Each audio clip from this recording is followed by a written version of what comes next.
Good morning and welcome. I know I'm very. Good morning and welcome. So, my name is David Orr. I'm the director here with the Cornell Local Roads Program. We're your New York State LTAP Center, and welcome to Local Federal Aid 101. We're going to do an overview of the whole process today. We're not going to turn you into experts on that, but we actually have some experts joining us from FHWA and the DOT. Couple of things. Again, if you haven't been on one of these before, just open at the bottom of your screen. There'll be audio settings. If you have any issues, you can always send us a note. Open up the chat pod. That's where we're going to send you some links. It's a one-way today. That's fine. If you do need to send us a note, and you will be asked to use this anyway, the Q&A pod. So open the Q&A pod up, and that's where you'll be able to put in your questions. If you can't answer the polls, that's how you can access the polls. And I may ask you to raise your hands now and then on a couple of occasions during the course of the day. This particular session is worth 3.5 professional development hours here in New York State. Only the person's registered gets those credits, but it is counted as a course. It's not just an educational activity, except for me. So therefore, you'll get, half your classes have to be courses, and this counts as a course because of the interactive nature. Those PDH sessions will be mailed out after we review all of the Zoom logs, so make sure you stay on Zoom, and if you have any issues, log back in as quick as you can so we can get you taken care of. So let's start with a couple of quick introductions. And we're going to ask you to tell me where you're from and things like that. And it's Christmas time, so I found an old picture of me when I think it was my uncle gave us these lovely outfits for my brothers and I. And yes, I'm the little guy on the left. Okay, so let's see. Who do you work for? Town, county, city or village, state or federal, tribal, an MPO, a consulting firm, a contractor, or you're out working for the weekend. Let's see what we have today. Okay. So we have a lot of towns today. That's good. Okay, I like that. A lot of state and federal, city or village. Um,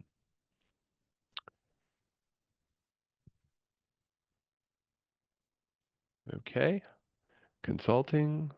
Got a good variety. Okay, I like to see it. And again, if you can't access the polls, you can put them into the Q&A pod. The Q&A pod is down there on the bottom of the screen. And so I see we have a couple of towns to add to that pile. And somebody honest who works for the weekend. Okay.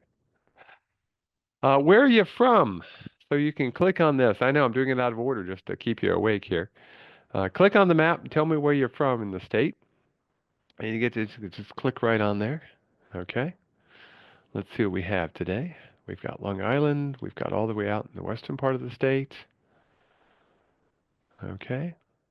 Cool. Good variety of folks. Again, I saw some of you put in where you're from also in pods. So it tells me something. Nobody from the North Country today, but that's okay. And not everybody put their answer in. I know that too. Okay. Okay, so a good variety of rural and urban, and that's good to see. Okay.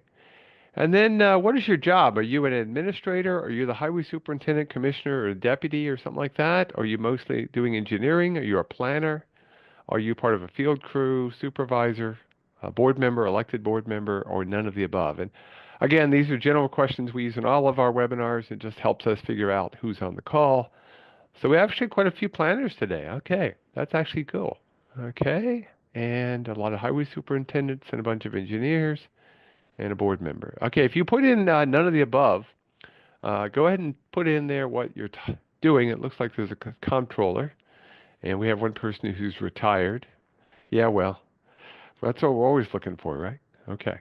So what is our schedule today? Our schedule today, we're going to be doing an hour on Introduction to the Federal Aid System, the process. We're going to be doing a break. We'll then do another hour on the planning and design portion, again, depending on how the pacing goes, what questions y'all have. We'll take a lunch break for about 45 minutes to let you do your emails and catch up on some things, come back and finish up with construction, operations, and maintenance. And then finally, some conclusions and a Q&A session with folks from New York State DOT and the Federal Highway Administration. And if you're wondering, this bird sat outside of our building. I think he was looking for something. He was only about 10 feet from us. Pretty cool. We have several peregrines and falcons and hawks who live here on campus. Our panel this afternoon, we know these folks will be joining us from the Local Programs Bureau and the offices of Opportunity and Diversity within DOT, and then Chris Gatchell with Federal Highway Administration. So over the course of the day, we have a poll to let you put in any question you've got. So as you come up with questions, I will show this poll during the breaks. It'll be active, and you can put in your questions, and that way we can make sure your questions get answered. So even before we get started, if you have a question, you can put it in here when this poll is active, and we'll make sure the Q&A panel at the end of the day from Federal Highway and DOT helps us answer that question. Because our goal is to help you do a good job in getting federal aid or decide federal aid isn't the right thing for your particular project. Okay? So again, I'll be opening this poll back up later, and you can always put in something in the Q&A if you have a question as we go along. Now, I got a caveat for you. I'm an engineer. I'm not a specialist with the DOT Local Programs Bureau. I'm not with Federal Highway. And so I'm giving you my take on everything. And I'm mainly focused on money that is coming through the federal aid, through the state DOT. Okay? Part of the IIJA, the Infrastructure Investment and Jobs Act, includes some direct local federal aid. Okay? So this bill, also called bill, and all the signs on the road you see, they use the word bill, the bipartisan infrastructure law. That's got money going from until 2026, and there are some direct federal aid. We're going to focus on the money going through the DOT for roles, responsibilities, things like that. Just remember that if you get a direct federal aid, all of the things that are required by DOT now have to be done by the local agency. So when I talk DOT and you're getting a local project that goes direct, realize you may have to meet those requirements as well. And we'll touch on it a little bit, but there are some caveats of what we're focusing on. The other thing I want you to realize is there's a lot of acronyms, okay? Just be aware of that. We will go through a whole bunch of acronyms, and I may even have a little bit of fun with you and help you figure out what the acronyms are. But I will tell you, if by the time you're done with reviewing all the documents and what we do today, if you understand those acronyms, you're really a long ways down the road to doing a good job with federal aid projects. Now, we do have some handouts and materials. And again, if you open up your chat pod, make sure it's open. Amanda and Jody in the background will put in there the links so you don't have to type those in. If you cannot access them, and we know a lot of folks with the DOT cannot access them for a variety of reasons, just send us an email, do the Q&A, your email address in the Q&A, or even your name because you registered. We can send you a PDF version of that via email. So you can do that, or you could just email our main email address, which is clrp@cornell.edu, and we will send you the materials as a attachment in the PDF form. And there are two things that I would say you want to look at. One of them is the federal aid handout, which obviously has the agenda. It has a bunch of contact information for the various people who you might want to contact if you have any questions, and then a whole bunch of resources. And there are lots and lots of resources, and I recommend that you go through that and look through all of the resources, take your time, and then of course we have a whole page of acronyms. This is not all of them, but this is the most common acronyms. And again, by the end of the day, you may know a lot of these acronyms, and that's a good way to help learn the process. The other thing you want to look at was produced by the DOT. They call it the Federal Aid Process Wheel, and it's actually a very good read. We will be using that wheel during the course of the day, but we're going to be doing it in general terms. You may want to open that up and look carefully and read through this particular handout. Before you apply for any funds, I would advise you to look at both and make sure you feel comfortable with looking at that material. The other resource that I would definitely put on your list of absolutes, things you should go look at, is something called the Federal Aid Essential Videos. There's a link in the handout, so you don't have to type this all in. You don't have to memorize this. But there's a whole bunch of videos that are available, and you can look through those, and they're not long. They're fairly short, a whole series of them, to start get a sense of what's going on. So between what we do today, the essential aid videos and handouts, you should have a pretty good sense of the process for federal aid if you haven't done it before. Now, why is that important? Well, let's go look at some projects. These are data from prior to COVID. So just so you know, so these are locations of federal aid projects outside of New York City. I just didn't want to put a wheel in for New York City because it would have been massive. They get a lot of projects down there for obvious reasons. But there were 654 local projects in a 4-year span just before COVID hit. And it involved 247 local agencies. But remember, in New York State, we have 1,580 so. So again, a lot of agencies have not done a federal aid project. So if we look at this from a standpoint of how many projects people have done, you can see that 54 of the 57 counties had done a project during that 4-year span. For cities, 43 of the 62 cities had done a project. So a pretty high percentage of counties and cities have done federal aid projects, at least one or two. A lot have done 3 or 4 or even more. Towns, on the other hand, only 108 projects out of the 933 towns in the state. And of those, 106 only did 1 or 2 projects. Really, very few towns do a lot of projects, and in a lot of cases, I'm actually glad to see there were a lot of town folks involved because you're the ones we're really targeting. And the same is true with villages. Only 43 villages did projects, and that's of over 530 across the whole state.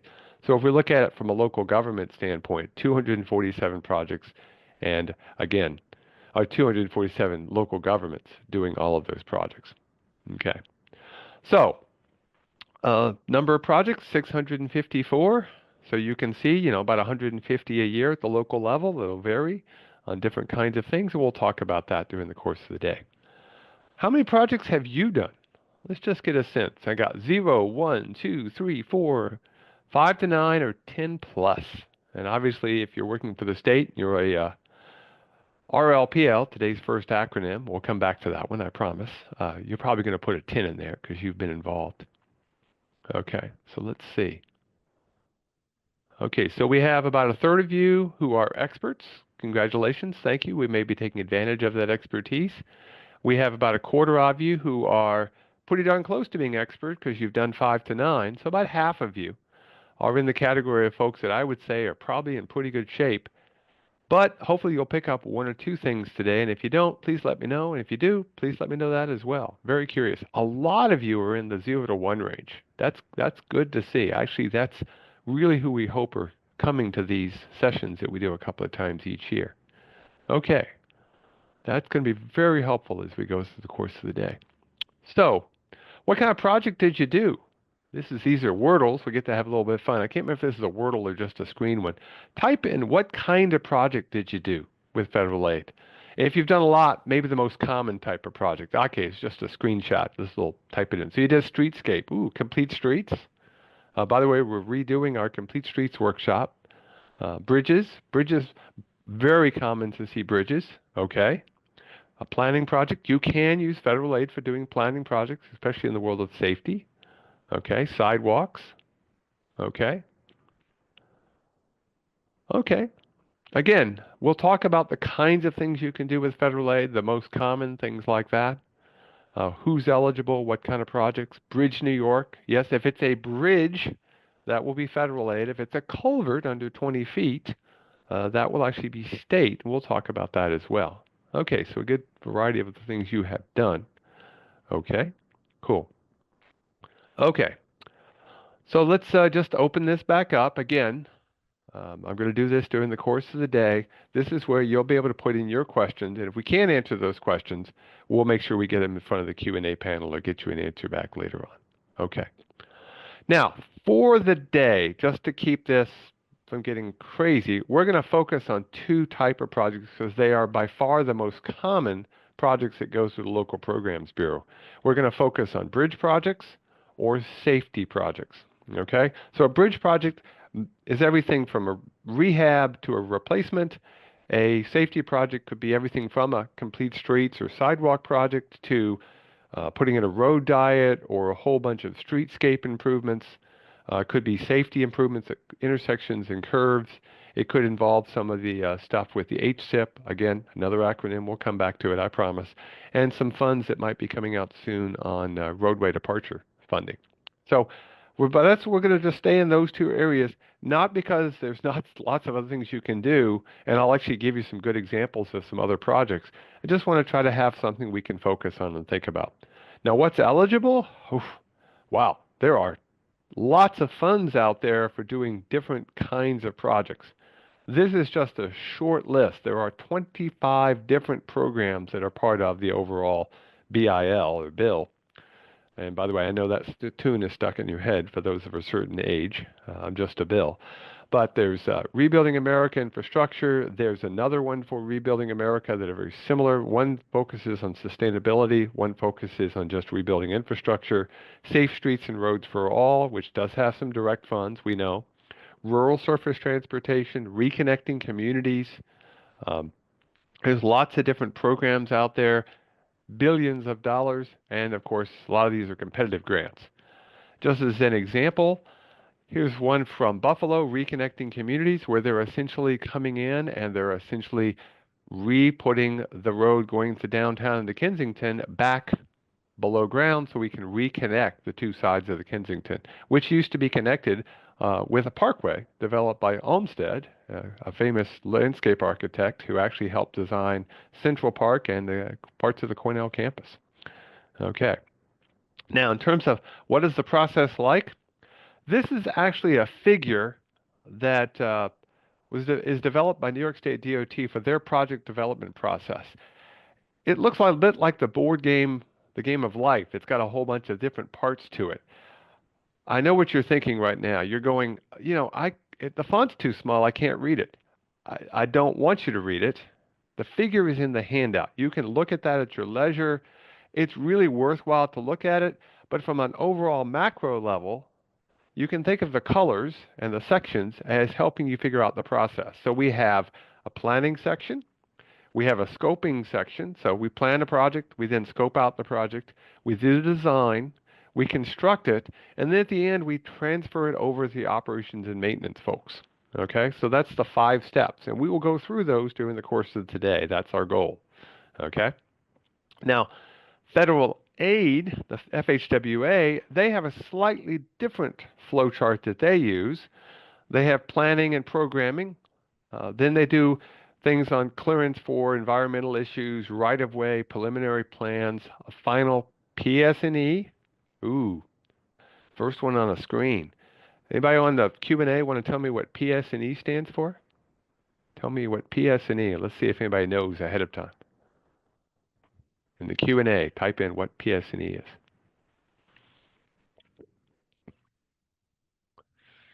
Yes. Plans, specifications, and estimates. Very good. Yes, PS&E. So you'll see that one quite a bit. Then they have the process of letting, proposals, bidding, construction, and then there's some audits. It's the same process. It's just slightly different focus because the difference is Federal Highway Administration has a different responsibility. But there's still a planning phase, a scoping phase, a design phase, a construction phase, and then hands it off to operations and maintenance after some audits are done to make sure the monies have been spent properly. Okay? So what we're going to do is we're going to use these two flow charts along with that wheel from the New York State DOT through the course of the day. And then rather than me having all of the text and you doing the same thing, the figures in the handout, we're going to use big simplified versions of what's in the wheel as our process. So we're going to talk about planning, which means we're going to plan and identify our projects. We're going to think about where the sources of funding are. We're going to develop a project agreement before we actually get into anything else. We're then going to scope everything, which is where you hire your consultant and you make your list of what you're actually going to get done. You design everything, and then you construct it. And then finally pass it off to operations and maintenance. And it's a wheel because, remember, no project lasts forever, and at some point it's going to come back into the system. How long? Depends on how well it was designed, depends on what you thought about for operations and maintenance. But keep that in mind. It's a big wheel. Okay? Now, when it comes to federal aid, there's 2 things. If you have to walk away with nothing else, remember these 2 things. Number 1, it is a reimbursement program. That means You have to spend money up front and get reimbursed afterwards. So that means you need to be able to carry enough cash for each of the steps until you get reimbursed. It's not a long time frame to get reimbursed, but there is a cash flow you have to think about. And there are authorizations. Unlike which came first, the chicken or the egg, you've got to get your authorizations first. Okay? So keep that in mind. And then how long, somebody put in the Q&A, how long should the phases take? We will discuss that. I promise you we have a whole thing. We'll talk about the phases and the time frames. And we'll actually get some feedback from our experts, that half of the folks who've done lots of projects, to get that as well. So in terms of the reimbursement phase, think of it this way. There's going to be a contractor, somebody who builds the project. Okay? There's going to be a sponsor. That's usually the local agency for what we're talking about today. If the DOT is doing the work, they would be their own sponsor. And the process is slightly different in that case, but we're doing, as I said, where the project goes to DOT. DOT is involved, and then finally Federal Highway. So the contractor spends some money, okay? They spend some money and they submit a bill to the sponsor. The sponsor then submits essentially a bill, a request for reimbursement to the State Department of Transportation, and then the State Department of Transportation asks Federal Highway to reimburse things. So let's walk through that process together. Contractor performs the work, submits an invoice, sponsor checks the work, and if it's good, pays the contractor, does a reimbursement request to the state. State then pays the sponsor, i.e. the local agency, and does a reimbursement request to Federal Highway. And then finally, FHWA will reimburse the state DOT for eligible funds. And then it goes down the process that way. How long does that take? Well, the time frames are actually pretty quick. And the time frame you have to pay the contractors is pretty quick as well. And we'll talk about those time frames over the course of the day. But we're talking weeks, not months, for each step, especially the steps you care about, getting paid by DOT and when you have to pay the contractor. Okay? So we'll talk about those things. And remember, don't go from step to step. That's what the wheel helps you with. Don't go from step to step without having the authorizations to go to the next step in the process. Okay? So we're going to look at these 5 general areas of planning, scope, design, construction, operations, and maintenance. And if you want to think about it more of the way the DOT does their project development process, we'll look at it in this way. If you prefer, you could think about it as the wheel. And the thing nice about the wheel is those numbers on the wheel are the places where you have to stop, get the authorization, and go to the next step. So before you can hire a consultant, you have to have a project agreement. Before you can do detailed design, you have to have a design approval document. Before you can actually go out to bidding, you have to have authorization. So each step has an authorization that goes with it, including even closing out the project, the official transfer. You really want to make sure that's done in the proper way. Okay? So let's just think about, based only on what I've told you so far, and let's just see what you think. What do you think are the key program elements for the Federal Highway Administration? These are the people who have the big pot of money and are reimbursing everything. Okay, so what do you think are the key program elements for them? What do you think they really worry about? They do checks and balances. Yeah, that's good. That's a good start. Authorizations. Yeah. Reimbursements and how much, and is it done properly? Is it compliant? Absolutely. Very good. Someone put over in the Q&A, make sure that the money has value. Yeah. Okay. What's the scope? Do they have a good scope? What agreements have been put in place? Schedule. Ooh, I like it. Good job. Nice. Okay. So there's all kinds of things that are key program elements that could be listed. When we developed this class, we actually got materials from Federal Highway and the DOT, and we reworked them around to make them a little bit more interactive with the online format that we're using for this workshop. But in their materials that they provided to us, they had a list of sort of the things they really focused on, the things that they really want to make sure are done properly. And here's their list. And we'll go through these over the course of the day. But you got it. Reimbursement, very key. We want to make sure it's reimbursed and that the reimbursements are done for things that are eligible. I want to make sure there's authorization for the different steps. The costs are done, and it's only the eligible costs that get paid for. There needs to be some planning ahead of time. We need to think about the environment and the right-of-way, and there's some real key issues there with right-of-way we'll talk about. You want to make sure there's good contract administration through the whole process, not just the construction phase. And there may be some special projects they have to worry about. Here's the good news. If you're doing a special project, there's lots of help. You don't have to go out on the end of the plank by yourself. There's lots of help. And then the FHWA does do quite a few audits. Just realize, though, the audits may be for compliance issues, they may be for financial issues, but if you have any problems, as long as you communicate ahead of time, the audits usually are more of a let's help each other out and get this done right. The goal for Federal Highway is to have projects succeed. And if you can help them, they will help you. Trust me, this does work. Now, first step, before you go out and even think about applying for a grant, you need to have something known as a unique identity identifier. Okay?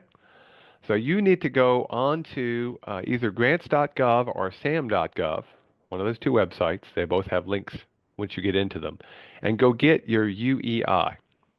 Some people used to know something called a DUNS number that used to be used. Now it's called a UEI. And when we put in our grants for the LTAP Center, for research projects, for anything we're doing, we have to submit a UEI as well. So everybody can have a unique identity identifier. It takes about 3 to 8 weeks to get that, and a little bit longer around the holidays. So go ahead and get yourself your number. If you've done a grant in the past, you have one, but just make sure it's up to date. And if it's been a while, check to make sure it's not been the old DUNS number. Okay? Then, once you've done that, go and start looking for notices of funding opportunities. And those notices may come via the DOT. They may go on the federal website, the register site. You can actually go and get notices every day. I get one every single day of all the things the federal government's putting out there. But there's a thing called NOFOs. And a NOFO, again, danger in the acronym field. It's a notice of funding opportunity. That's all it means. There's possible money out there. Okay? So, go look at the NOFO, and again, I apologize because we got lots and lots of acronyms. So another acronym that you're going to hear me say a lot is sometimes called the LPM, or Local Projects Manual. Again, there's a lot of chapters. We're going to go through some of these chapters, and we're going to start with roles and responsibilities. Okay? We're going to talk about federal, state DOT, and sponsor. And in this case, remember, sponsor is really the local agency. Okay? And those look good, don't they? Cinnamon rolls? Yeah. Okay, so let's start with Federal Highway. And we'll start at the top of the queue and come down this time. I don't typically like to read the slides to you, but in this case, this is important enough, I'm going to do that. The FHWA has a responsibility to ensure recipients of federal aid deliver the program, which includes project delivery in an efficient, effective, and compliant manner. Okay? So keep that in mind. And it's really three parts. There is efficient, effective, and compliant. And I will tell you right now, I know a lot of folks who go, oh, all they care about is do you have the paperwork done right, the compliant portion of this. And it does feel that way at times. But they have to look at all three of these. And you could argue which is the most important, but they have to look at all three of these things. And of course, because of that, there tends to be they're just focused on paperwork. But they are trying to be efficient and effective. And the problem, of course, is when there's a conflict with these three things. They're not always perfectly equal. They can't be. You just think about it from a little standpoint, okay? But keep that in mind. That's what they're trying to do: efficiency, effectiveness, and compliance. And so they have to administer the federal aid program. Now, to do this, they are providing technical assistance. Not the technical assistance we provide here at the LTAP Center, but the technical assistance to make sure the process is being done properly. But they will provide engineering assistance, and they have done so on many occasions. They're going to do it mostly working with DOT on local projects through the state's procedures and projects, through the LPM, okay? They're going to be conducting reviews because they have that stewardship and oversight responsibility. So This is their primary role. They're not doing design, they're not doing the actual construction. They're just trying to make sure the process is done in an efficient, effective manner, making sure everything is compliant. They do this through something called an area engineer. Now, an area engineer, there's a whole bunch of them in New York State. There's one in New York City. There's a bunch in the rest of the state. I know right now they don't have all the positions filled. They have 8 positions. Okay. The last time I was talking with them, I know they don't have them all filled. So that, of course, means that one person is carrying the burden of 2 or 3. But they're a primary contact for DOT. Much like you contact someone with DOT with help, DOT can contact Federal Highway. They can focus on areas of risk, both safety risk, structural things like that, or risk that's financial in uh, nature. They're going to be procedures focused. By their very nature, they almost have to be, and they have to maintain all the different projects that they've got to look at. They're not validating technical stuff and computational stuff unless they are specifically asked to do so. And then they'll actually bring in somebody else. They won't do it themselves. The area engineer will bring in an expert, a safety engineer, a structural engineer, a pavements engineer, either that works in the division, the state level office, or at the national level at one of the resource centers. Now, in terms of project involvement, they certainly are going to be involved, but it's primarily through the division. And if you hear me say New York State Division Office, or any state division office for Federal Highway, that's just to make it clear that it's not the state DOT. This is a division of Federal Highway at the state level. So New York State has a division office in Albany. It's downtown across from the Palace Theater. Okay? They're going to be involved with the involvement of the process for any projects. Okay? And they don't use a category-based system. In the past, they used a category-based system that you may have heard about. That system has been removed and replaced with a risk-based system. Um, so think about it from a risk management standpoint. So bigger projects carry more risk, more expensive projects carry more risk. Projects that involve safety and structures involve more risk. So they're going to have a little bit stronger focus. It's a risk-based system. Okay? And they're going to develop a stewardship and oversight plan to look at everything, including your project. It's very project specific, and there may be possible involvement from Federal Highway with oversight. They may be sending people out to look at things. They may or may not be involved with approvals. Okay? It's all part of the stewardship that they've got. And if you have any questions on any of this, you might want to sit down with them. Okay? Because they can help you figure things out. There are projects that they'll care about more than others, but it's really conducted as you're getting towards the scoping and design phase where they really get into the specifics of the risk, but they'll also be looking at your initial analysis of your project. Now, in terms of project and program involvement, they have several programs that they're going to do. They're acronym city, okay? Compliance assessment, you may hear, that's called the CAP program. That's where they focus on the paperwork. Did we follow the process? Did we make sure everything was done in the proper compliance? It's a financial review in a lot of ways, but they will also look at whether something is eligible or not. There's also going to be a financial review. Did we do things in the financially proper way? And the acronym boys worked on this one really well, and it's called FIRE. And it's a financial integrity review and evaluation, i.e., are we spending the money in a wise and responsible way? They may look at process, and they're actually looking then at DOT, at their own local programs manual. Is it being done in an efficient way? And are there program elements that they have to work at, that they need to be in more detail? So Federal Highway, okay, is going to be involved through the whole process, including dealing with the DOT, including any change orders, time extensions, final acceptance. You won't see them much, but they are there in the background helping out, and they can be pulled in, especially if you have an issue that is of a technical nature. But again, you'll be mostly talking with DOT if you're with a local agency. Now, in terms of where does this all fit? Well, there's different ways we can look at things. This is a slide that was sent by Federal Highway, and it starts with information on the bottom and builds up to the law, and that's one way to look at it, and the law being on top of everything. I actually look at it a different way. I actually flip it upside down and I think of the foundations that we have and then where we go from there. So we start with the foundation of, frankly, I hate to say it, but it's our Constitution. Maybe the Declaration of Independence if you want to go that far, but it could be a state one too. On top of this, there'll be legal aspects, the laws themselves, like the bipartisan infrastructure law, the authorization law that actually provides the money. And then from that, you're going to get development of regulations. Good regulations help. Bad regulations can actually make things worse. We know this problem. From the regulations, there'll be policies that are developed and guides. Okay, we'll be talking about some of those guides. The local programs manual is actually sort of in that middle zone. It's a policy and guide to help you through the process.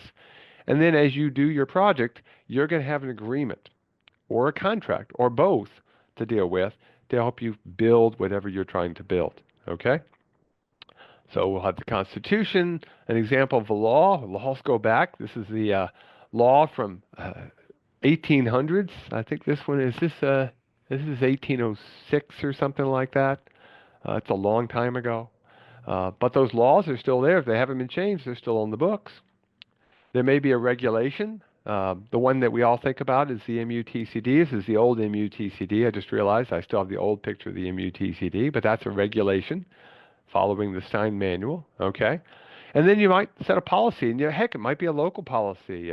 Do you put up children at play signs or not? Even if it's allowed in a regulation, the local agency may set a policy. And then, of course, you might have a guide. And that guide may not have the power of law behind it, but it might be something useful. Our old traffic sign handbook is a good example of a guide that doesn't have the power of law or regulation, but can be helpful to make sure you follow those laws and regulations. And then finally, you might have a contract. In towns, for instance, we have an agreement, really, not really a contract, an agreement called the 284 agreement that can be changed as needed between the highway department and the town board because they each have different responsibilities. And you might have a contract with a contractor who's going to build your bridge or put in your safety project, and they all follow in this way. So keep that in mind. Now, what does the DOT do? What is their role? What is their responsibility? Well, DOT has certain roles and responsibilities. They're actually going to look at the project, the submission, and they're going to recommend, is this project eligible for federal aid? They make that determination, and most of the time FHWA is going to look at that and go, yep, we're good. But FHWA at the end of the day does have the final say on whether it's eligible for federal aid, which makes sense. They're going to make sure that your project is compliant on federal and state requirements, okay? And they're going to try to protect the involvement of the federal and state dollars because the majority of the dollars are federal. There's a lot of state match, and there is a local portion, and they're actually looking at that a little bit as well. And to this end, they developed the Local Projects Manual, or the LPM, which, again, we're going through there in the course of today. They can provide technical assistance to you, so don't discount that through the regional office. So when you have a project, you're going to have someone you're going to deal with, and it's one of our acronyms, maybe the most important acronym if you're doing a federal aid project. So again, in the Q&A, can someone tell me what RLPL stands for? RLPL. Let's see if you guys know what an RLPL is.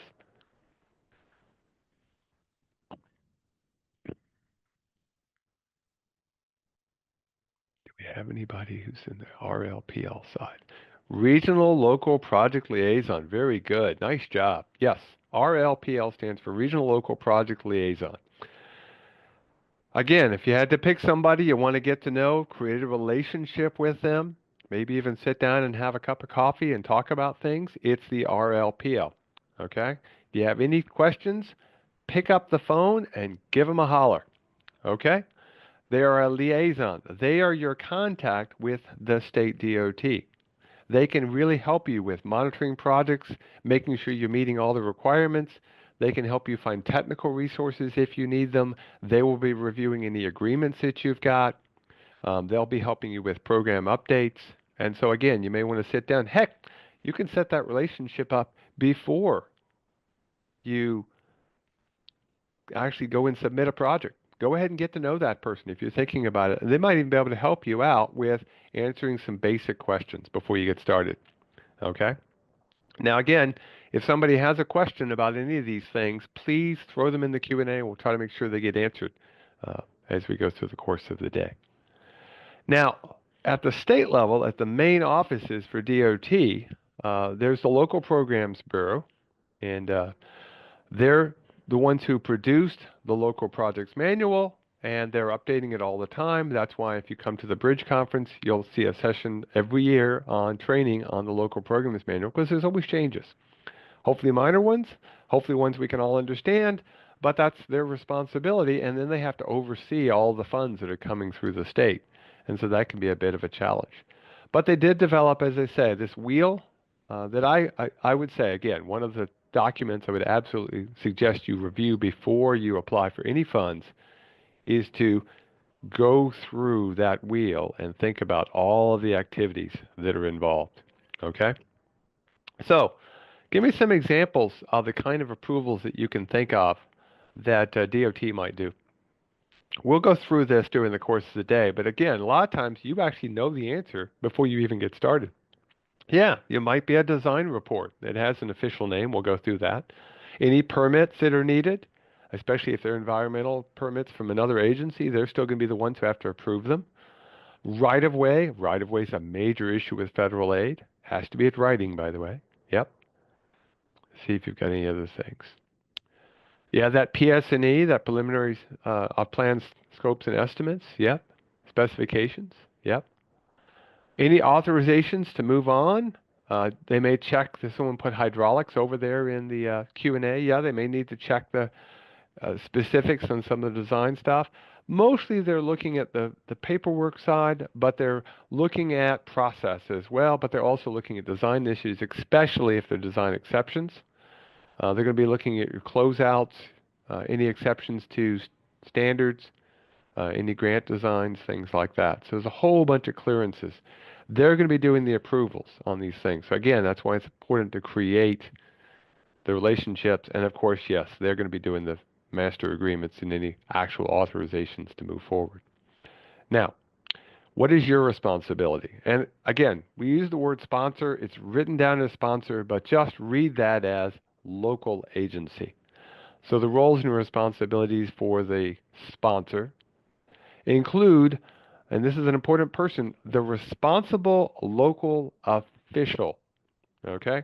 This is the person who signs off on everything. Okay? That particular person is almost always going to be an elected official. Okay?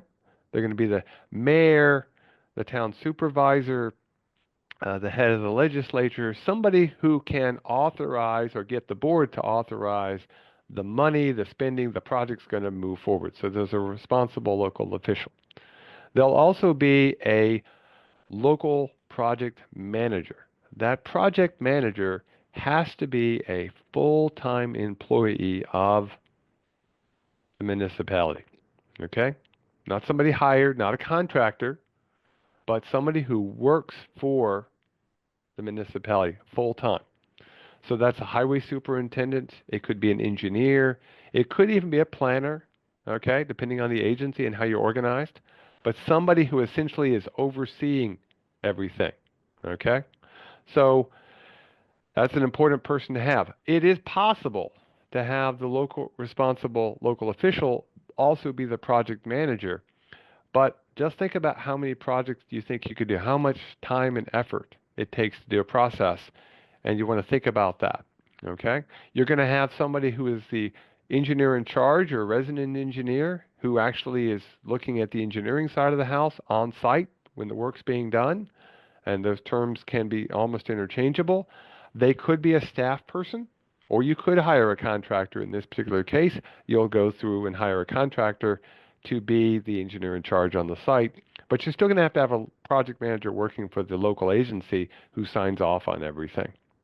There will be independent inspectors, and we'll talk a lot about those independent inspectors and the numbers and things like that, but there'll be inspectors to make sure everything's being done according to the plans and the standards and the specs. So your project manager, again, one of those things, walk away with, it's a full-time employee, okay? Full-time employee.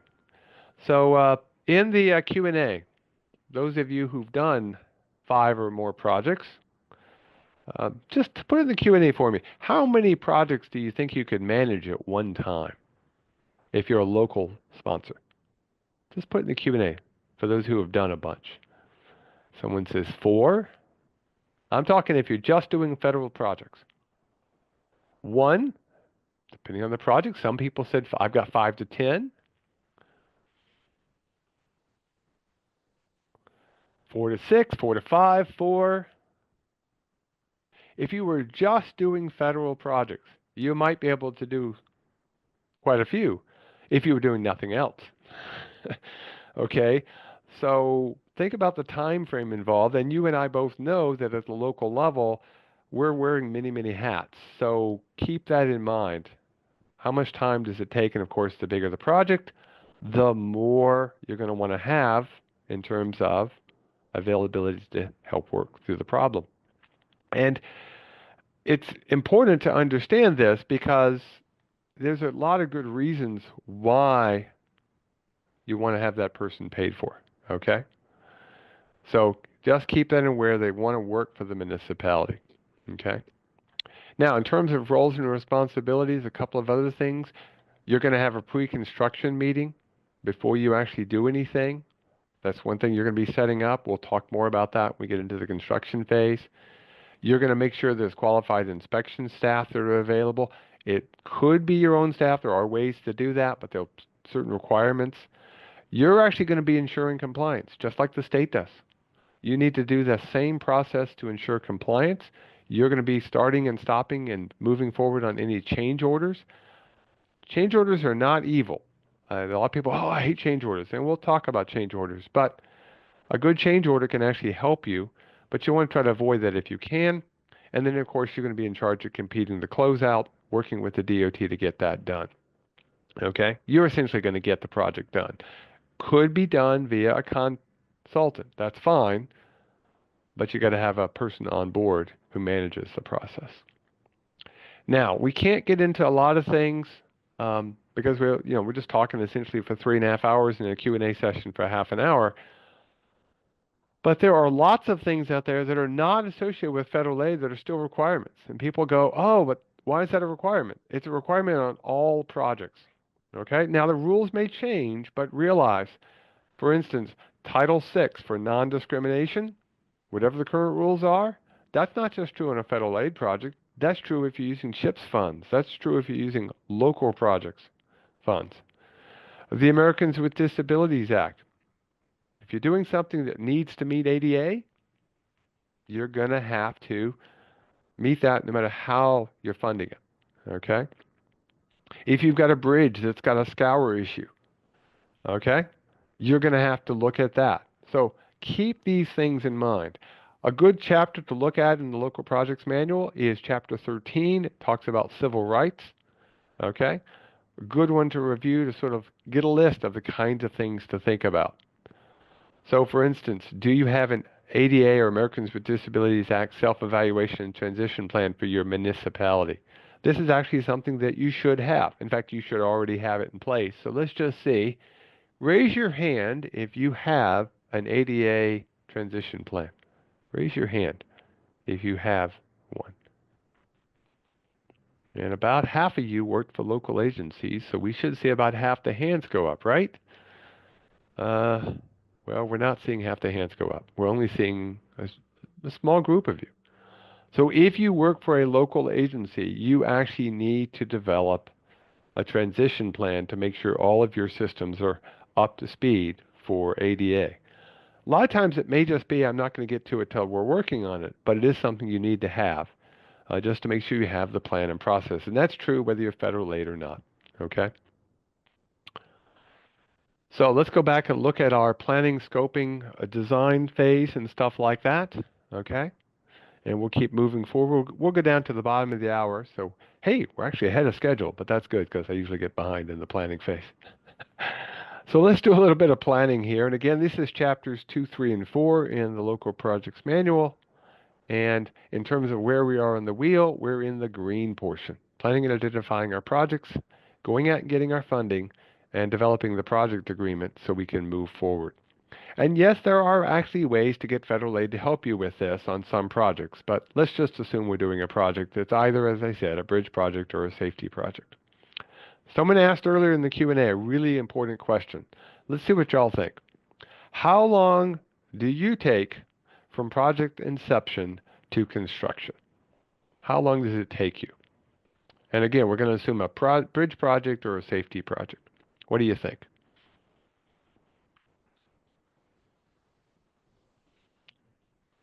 Okay. So based on both what you're putting in the poll and based on what is in the couple of people in the Q&A, you've got to be looking not at 2025, but 2026, 2027, or beyond. You've got to be looking way out. And that, by the way, may mean you've got to be looking at hopefully new or different funding that will occur in 2026 at the federal level. You may be looking at what's changes in the state funding, the Marshall funds or other matching funds available from the state. Or do you have to do local programs and build up a reserve to build these projects? So how long does it take you to do these processes? So that's just for typical things you're doing. A federal project is probably going to take a little bit longer because there's a few more steps involved. Okay? So to be part of this, you're going to need to think about some project planning. You're going to need to think about, are you on the statewide long-range plan? Okay? If you're an MPO, you should be part of the MPO's master plan because those master plans get put to regional transportation plans and then everything gets loaded up to the transportation improvement plan in a particular area and finally the state overall transportation improvement plan or the STIP. At the end of the process, something has to be on the STIP before it gets funded. Okay, so it has to be on the transportation improvement plan for whatever area you're in, and then finally the statewide transportation improvement plan. Okay, so if you're not in an MPO, it's going to be part of the regional transportation plans for the state regions. If you are, you're going to be going through your MPO for this process. Get to know your folks in an MPO if you're in one. If not, make sure you get to know the folks at the DOT offices. And you may want to work through your regional local planning board as well um, if you're not in a state place that's got an MPO. So keep that in mind. Okay, so here's where the MPOs are. If you are in one of these areas here in New York State, you need to make sure you've met with and talked with the MPOs. Most MPOs are focused on urban areas, as you would imagine and expect, metropolitan planning organizations. So there's New York City, the New York Metropolitan Transportation Council, there's the Buffalo one, which Greater Buffalo Niagara Regional Transportation Council. But some of them have some pretty rural areas in them. The Capital District one covers, parts of Schenectady and Albany County, which is as rural as any part of the state. The Genesee Transportation Council, one of the largest areas of an MPO, goes all the way from Seneca County to Wyoming County and everything north of that. So while it includes Rochester, it includes a lot more as well. So you may be an MPO and not realize it. So it's something you might want to think about. And by the way, they might be able to help you with some funding. So now what we need to do is we need to be thinking about developing our project. So let's start with something simple. Very easy. Let's start with our project description. So what should be in a project description? If you wanted to get ready to go get some funding, how are you going to describe that project to somebody? What are you going to put in your project description? Let's see what you put in there. You got to put location. Yeah, absolutely. Where is the project located? You may want to think about putting a need down. Yeah, that's good. The cost? Nah, not right now. We'll need cost eventually, but cost is something to think about. A summary of the work you want. What's the project need? What are the limits? Those may change with cost, so I will admit we have to be careful about that, but maybe a brief scope of work. We're going to definitely talk a lot about scope, okay? Yep. Project type and need, okay? Location needs, safety concerns, project objectives, elements, maybe traffic counts, yeah. Functional classification of the road, if it's on a road, is important. Also helps with determining eligibility. Is it a rehab, replacement, or maintenance? And at the beginning of the process, these are things you might not be able to know.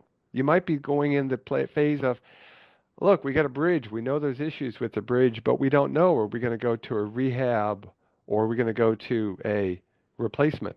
And maybe that's something you have to do during your scoping phase. Okay? And yeah, right-of-way concerns. This is start thinking about all of those issues. Or do you have environmental issues you have to deal with?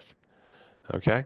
And of course, if you just think about it, before you get too far down the process, you're going to have certain things always in the list. You're going to have a project title and a description, i.e., if it's a bridge, route blank over blank, or County Road 6 over Small Creek, or James Road over Catskill River, or whatever you've got. You're going to be assigned eventually something called a PIN or project identification number. There will be a bridge identification number if it's a bridge project. That bridge identification number, by the way, is already there, so you don't have to reinvent the wheel. And then, of course, who and where you are. Are you in a village? Are you in a town? And, of course, what county. Okay? So these are all things you're going to be needing to write down. So those are going to stay with that project throughout its lifetime. Okay? Now, someone mentioned cost. And we do need a good cost estimate. Okay? So let's start thinking about developing a good cost estimate. One of those things to make sure you think about. When you develop a good cost estimate, include everything. Okay? Include everything. Way too often we tend to want to lowball because, oh, it'll make us more eligible for the funds. Don't do that to yourself. That's a not a good way to do it. Make sure you have a good cost estimate because once the money has been allocated, it's really hard to get more funds. So make sure it includes everything. So, what should be included in a good cost estimate? Let's see what you guys come up with. What should be included in a good cost estimate? Ah, contingencies, any surveys or, property issues. Yep. In the Q&A, we've got everything. Yeah, everything is true, but what is everything? Right-of-way issues. Trust me, right-of-way causes as much grief as anything else. Maybe some construction issues, okay, in the cost. Yep. Acquisition of land, any permits, any environmental issues, maybe some contingencies for change orders. Yep. Cost for inspection, absolutely. You may even want cost for design. I don't see design in there, but you're certainly going to want to include that in your cost. Yep, there we go, popping up now. Okay? And that includes both preliminary and final design. Okay? Um, does your project have any utilities? Is there a chance you might disturb a railroad? You need to think about including those costs ahead of time. Okay? So developing a really good plan is absolutely vital. Okay? And that includes things like wetlands that someone threw in the Q&A. That includes position and hours of staff. Anything you think you want to get paid and reimbursed, you need to put it in there. Okay? Be very careful about overruns. Okay? So get a good price in there if you at all can. And what you're going to be doing is you're going to be developing a project management plan. Okay? Now, one of the items that's in the local programs manual, there's a sample project management plan in there. Okay? And definitely something you want to look at. There's a nice simple form that you can go through that helps sort of think about all of the processes that are involved. Helps you develop a comprehensive plan. What are your milestones? As you do your scope, you want your milestones, your critical path items. What are you going to set up for cost control? So if something suddenly gets more expensive or there's a big inflation, how do you deal with that? And you're going to write down all of the roles and responsibilities. Who's doing what? And do you have a risk management plan in place? In case there's a flood, in case there's a fire, in case something happens, do you have insurance? Do you have backup plans? Okay, so you're going to be developing a PMP. And Noah, as a Cornell, I work at Cornell, they used to have something called the hot truck that made its own PMPs, but that's a different kind of PMP. We're talking about a project management plan. Now, as part of the process here in New York State, you're also going to need to be filling out something called the Smart Growth Screening Tool. Okay, it's not as onerous as it sounds, but once the project gets going, you're going to have to put this in as part of a law that was passed in 2010 called the Smart Growth Public Infrastructure Policy Act. And really what it does is it requires you to just go through the steps, fill out the tool, and it will walk you through it. It's not hard to do to make sure that we're thinking about smart growth. We're not just putting something in and not thinking about the consequences of if we put a development here, if we put a bridge here, if we put a road here, what are the consequences to the overall community? Okay? So that's not, just need to fill it out and read through it carefully. There can be some lessons learned before you do a final scope when you do that.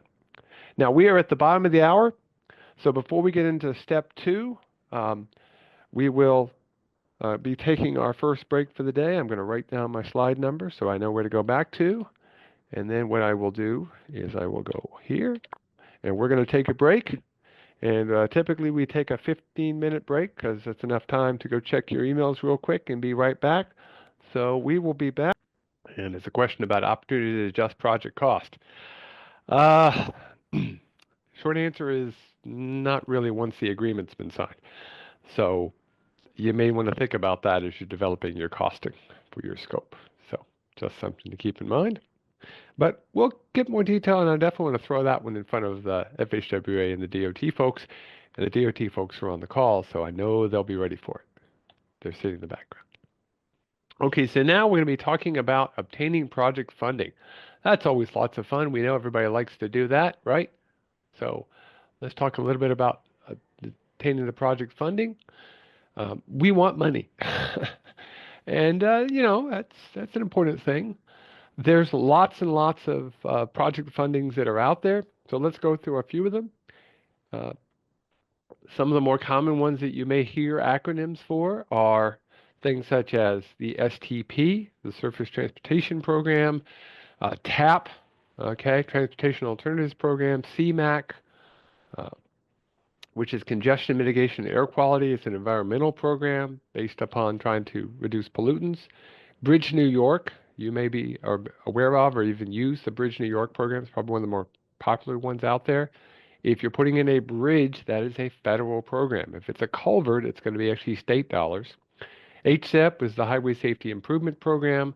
There's a call possibly coming out for that particular one that will have money coming out soon. And of course, there's lots of things through the transportation bill, through bill itself. Most of these are a lot percentage for federal and a smaller percentage for non-federal. So for instance, TAP, CMAC, STP, 80% federal, 20% local match. State may match it in many cases. They certainly do that for bridge projects through the Marcelli program. In that case, it would be 5% local, 15% state, and 80% federal. Again, make sure you've read the NOFO, make sure you understand what's eligible under the state process. And again, it will vary. HSEP, for instance, is typically 90% federal and 10% non-federal dollars. Okay? And again, the state can, when they put out the call, they may put in, well, the state will cover this portion or that portion. And it does vary on the type of projects, too. Planning projects usually have a different rate. So make sure you've read the NOFO, the Notice of Funding Opportunity. If you're interested in a little more detail, we don't have the time to go into a lot of federal sources today. We do a series of foundational webinars. We started them in November of this year. We'll be doing them throughout the winter and next summer whenever we're not doing normal training or there's a conflict like the county superintendent's meeting in Saratoga Springs in January. The one we're doing next Tuesday, we're going to spend a whole hour talking about sources of revenue at the local, state, federal, and even private level. So if you're interested, sign up for the webinar, and we can see you next week as well. And yes, money is always something we're going to think about. But let's just ask yourself, before you go get federal dollars, which would be federally eligible of this list? Tell me right now, which one of these would be a federal eligible project? A bridge replacement on a local road, a new sidewalk to a school, the rehabilitation of a low volume road, safety improvement at an intersection, or signal replacement at the mall? Okay, now this is one of those weird quirks in Poll Everywhere. It does it by percentages. I've never understood why it does it that way, but that's okay. You can vote for more than one, but it'll just show percentages. It's a weird quirk. So the answer is two of them is always true. Safety improvements and bridge improvements are always eligible for federal dollars. Always. So a bridge is it's something over 20 feet. Okay? So bridge projects and safety projects are always going to be eligible. But remember, you're competing with everybody else. Okay? Now, new sidewalk to school may or may not be. If it's a safety improvement, you're trying to get people off walking on a road, yeah, that would be a safety improvement. In fact, they had a specific program called Safe uh, Routes to Schools that used to exist. That's all covered now by Safe Streets for All. But that, if it's a safety improvement, it's probably eligible. But again, you're competing with others. Rehabilitation of a low volume road, probably not. Unless you could tie it back to something that is eligible for a specific improvement, like part of a safety plan. If you had a local road safety plan and the rehabilitation was going to increase the width at corners or improve sight distance, then it might be eligible for the safety side of the coin. But yeah, local dollars are still going to be used for a lot of projects. As for a signal replacement at the mall, again, same questions are going to be asked. Is it part of an overall plan? Is it part of a safety improvement? Or is it just because they want to be able to get vehicles in and out of the mall? And then you might want to actually think about having the mall help pay for the cost of that improvement. And that's actually done in some cases. And we'll talk about some of that next week in the webinar on sources of revenue. But whether it's eligible or not, you're going to go out, you're going to seek funding. Okay? So again, you're going to read through the notice of funding opportunities. You're going to become familiar with the rules for the different programs and make sure you realize that once you sign up, you've got to meet the budget and scheduling issues. You know, how long are the funds available in terms of being able to be spent? And you're going to have to develop a budget and a cost. And again, we'll talk a little bit about budgeting and inflation here in a little bit as well. And we have that as one of our questions that we're going to ask. But remember that you want to have a realistic timing and a realistic budget. Don't shortchange yourself here.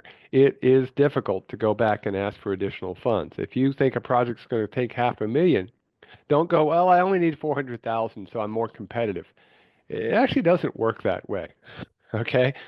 Most of the time, there's actually more funds than you might think, and a good project is better than one that shortchanges itself. But we like to do that. We like to, oh, we're going to be more competitive. Don't go that way because once you do sign off, you have an agreement, you have to meet that requirement. And you may have to use local dollars to make up the difference because you got to finish that project once you get it started. Now, in terms of the roles and responsibilities that are involved, remember, the feds are going to be reviewing and approving any state proposals. They're going to be doing final say whether it's eligible or not. They're going to be dealing with regulations and reimbursement to the state. The state's going to be dealing with checking compliance, checking process, things like that. The local agency is going to be the ones developing the plans, the construction, the scope, and later on going to have to maintain it.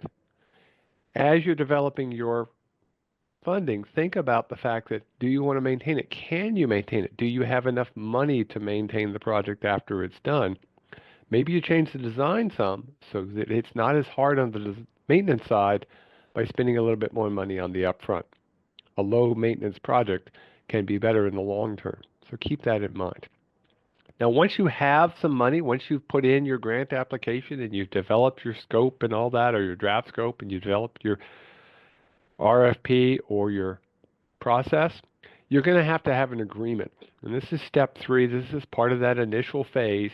You're going to have a project agreement between the state and the local agency for the particular project. Okay? Now, again, this may be part of something else. It may be part of a bridge project. It's going to always be on the STIP. But the name for this can be a little bit confusing because you'll see the term Federal Aid Local Project Agreement. This sounds like it's an agreement between the Federal Highway Administration and the local agency. But it's also got the acronym SLA, and that's probably a more realistic thing to think about. It's the state local agreement, because remember, we're talking about projects going through the state.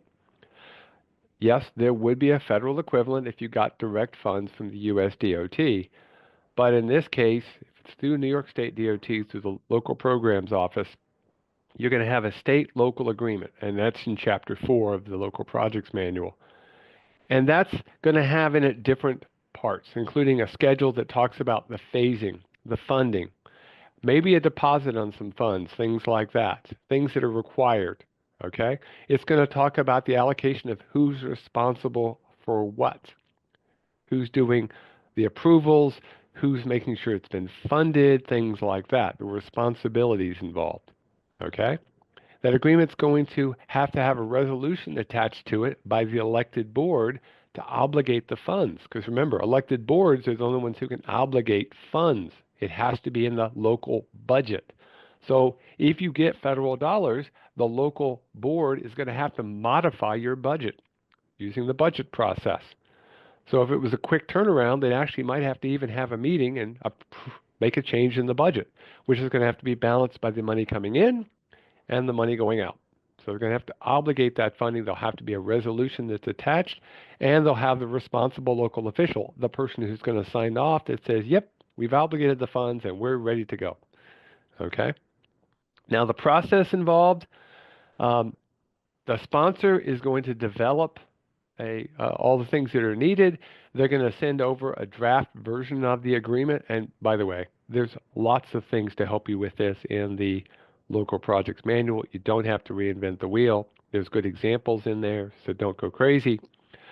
It's going to be sent to the New York State Regional Office through the RLPL, the Regional Planning Project Liaison, and they're going to look it over and make sure that it meets all the things that are involved.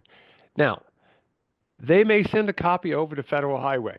I just want you to know they may see it, but FHWA is not involved in the reviewing and approving of the SLA. That's done by the DOT, first at the regional level and then over to main office, where they're checking through to make sure that it's part of the overall STIP and that all the processes are done. There's no physical copies being sent to FHWA. They just may get a chance to look it over, and that if they see something, they may say something.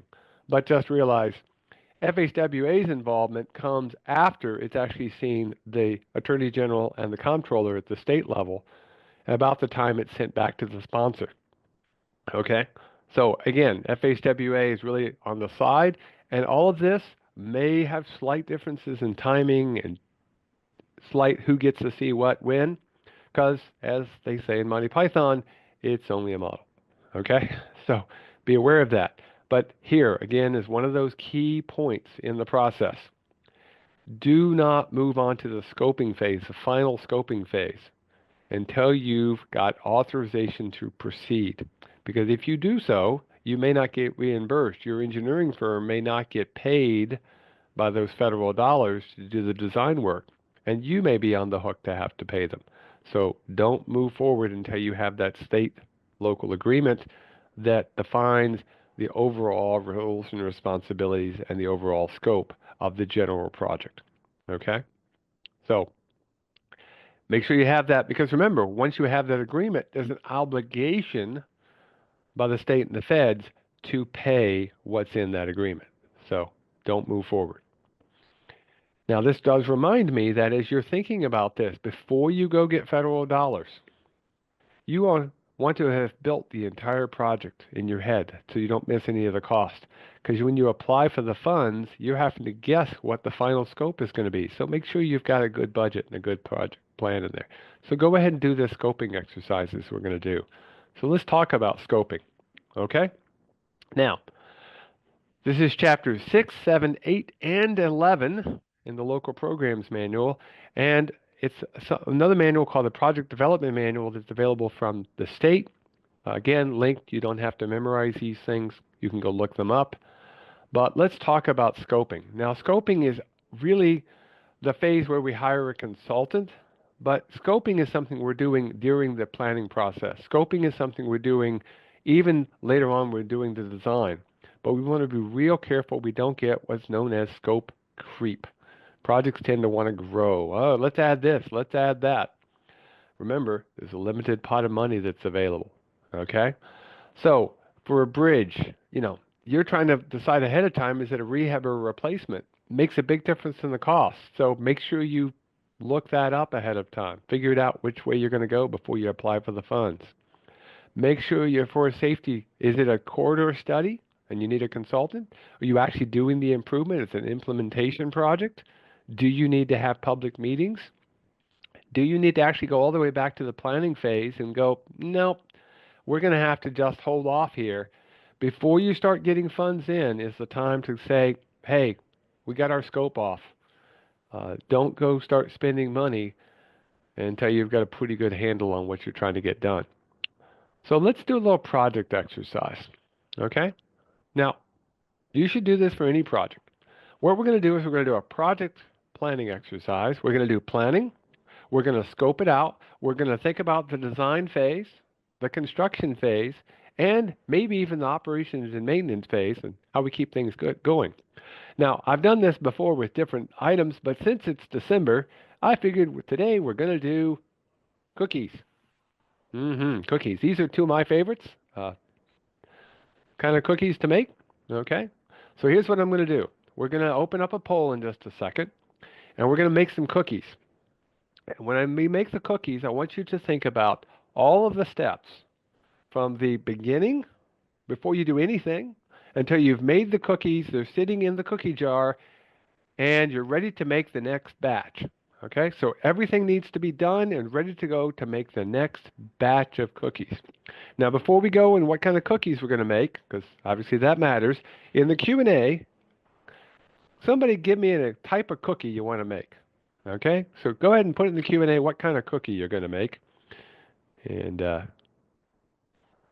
going to turn the pen on so I can write that down and get my ink color where I want it. And in this case, I want that color right there. Come on, computer. There we go. Okay, we've got, oh boy, we got some good choices. We got snickerdoodles and brown butter chocolate chip. We got gingerbread men. We got peanut butter. We got chocolate chip. We got molasses. Oh, that's all. Those are all really good choices. But we're going to go with, let's go with, come on, wake up. There we go. We're going to go with the chocolate chip. Up. Well, you beat me to it before I could get going. You started putting answers in. So, and I clicked on the transcripts. I got to turn that back off. There we go.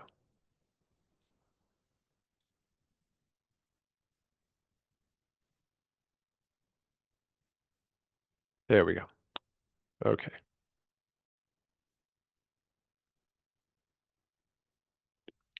We're going to go with chocolate chip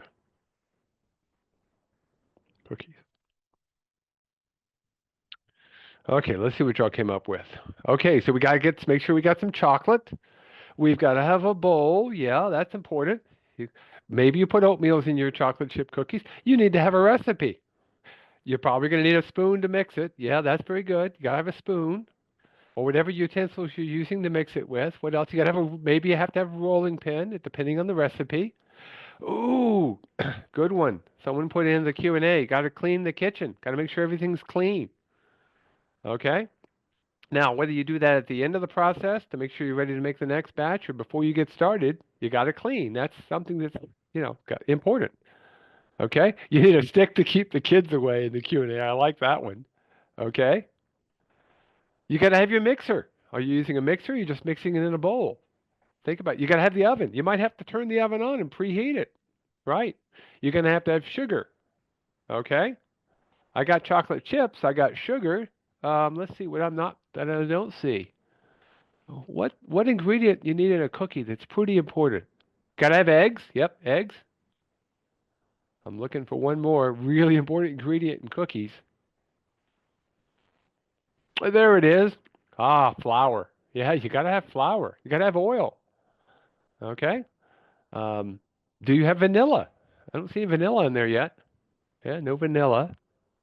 There we go. There's vanilla. Vanilla popped up. You got to have a jar, a place to put them, a cookie tin, whatever you're going to place them in. A cooling rack, possibly. Yeah. Okay. Gotta make sure the electricity is running. You might want to cook cookies on a day that's windy like today. Okay? You think about all the processes. Okay? And at some point, you're going to eat those cookies, aren't you? Do you want some napkins to go with that? And of course, if you're having a chocolate chip cookie, where's the milk? Do you want some milk with your cookies? Think about that whole process. My mom used to love to make cookies. And one of the things she liked to do, though, if she would make cookies, now some she would obviously have to put in the oven to let them cool. There were certain, recipes. But she would cook the cookies and get everything cleaned up to make the next batch. So she didn't have chances of, and there wasn't cross-contamination. It was just a process that she had.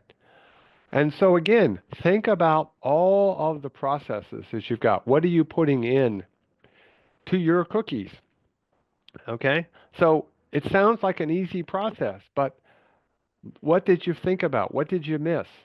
Do you have everything? Did you check to make sure those eggs aren't any good anymore? Or my milk, if you're using milk in your recipe, is it good shape?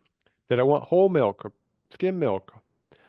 Brown sugar, molasses, whatever you're going to have all the ingredients, have all the parts and all the processes ahead of time. And yes, we can make do when it's making cookies, but can we do that for a bridge? Okay? So what I'm going to do now, I'm going to come in here, I'm going to clear the responses, and I'm going to ask you to raise your hands. Okay, so first we're going to do one of two projects. We're either going to do a bridge replacement or we're going to do an intersection improvement. Maybe we're going to put a roundabout in today, okay? So if you want to do the bridge scope, bridge replacement scope, raise your hand. Let's see how many of you raise your hand. If you want to do the bridge replacement, let's see how many hands we get. Give you about 10 seconds. Raise your hand. Okay. 5, 4, 2. Okay, we got 14 of you. Going to lower everybody's hands. Now we're going to put in a roundabout. Okay? Now raise your hand if you want to do a roundabout.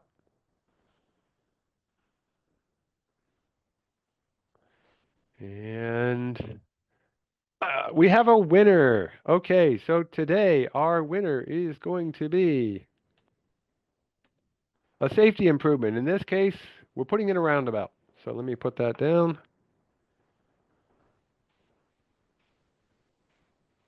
You guys can start putting in what are the scope for putting in a roundabout.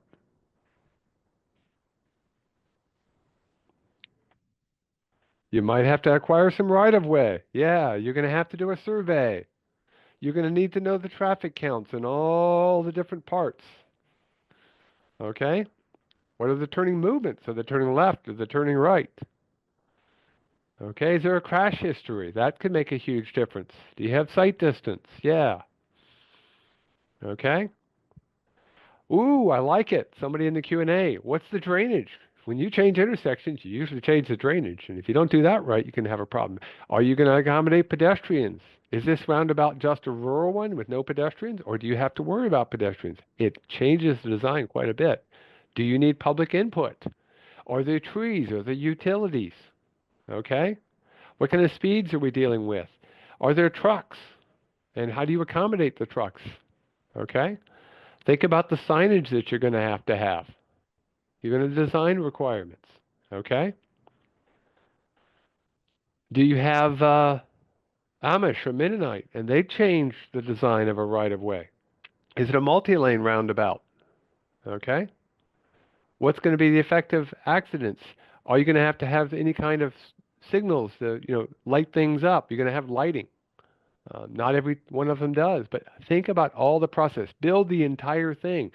Are you near a wetlands? Or is there a culvert that needs to be extended? Are there sidewalks in and around and crosswalks that you have to deal with? Okay? A really good exercise is to do really what we're doing right now for a particular project. Get yourself a big whiteboard or a bunch of pieces of paper and just start writing everything down. Don't let people stop. Get a whole bunch of post-it notes and just go crazy. And start thinking about all the things that are involved. What don't I see here still? There it is. I see design. Who's doing the design? What level of design are you going to have? Do you have to hire a special consultant for that? You want to be thinking about that during the scoping phase. The other thing I don't see on here, pretty important, look out my window, really important. Did you accommodate snow plowing? Did you accommodate maintenance later on? Where are you going to store the snow? How do you plow that? Have you talked to your neighbors about how you're going to plow that? Okay? Is there an alternative that you could use instead of a roundabout? Maybe you should have thought about that beforehand. Or maybe the roundabout's the best choice. Or maybe you're going to try to do a multi-option choice and give that to the contractor. We do that for bridges quite often, steel versus concrete. Okay? Who's going to inspect it? Remember, inspection gets paid for. It's required, but it does get paid for by the federal funds. So you want to think about who and how many inspectors you're going to have to have. Are there school buses involved? Okay? I always want to make sure people think about the maintenance when these projects are done. That to me is one of the places we a lot of times forget. What kind of maintenance do you want to do afterwards? And do we have to think about improvements long term, accommodations long term for that? And is it going to be the same surface? Is it going to stay asphalt? Are you going to put concrete just for the roundabout because of the sharp turning? Things like that. So keep those things in mind. And you should do pretty well. But it's a good exercise to do a scope. And remember, once you've got that local agreement with the state, that scope is pretty much fixed. Don't keep changing things. Because if you change something and it costs more, it may be your local dollars that has to do that improvement. If, on the other hand, everybody says, it's worth it, go for it. You can ask for more funds, but they may not be available.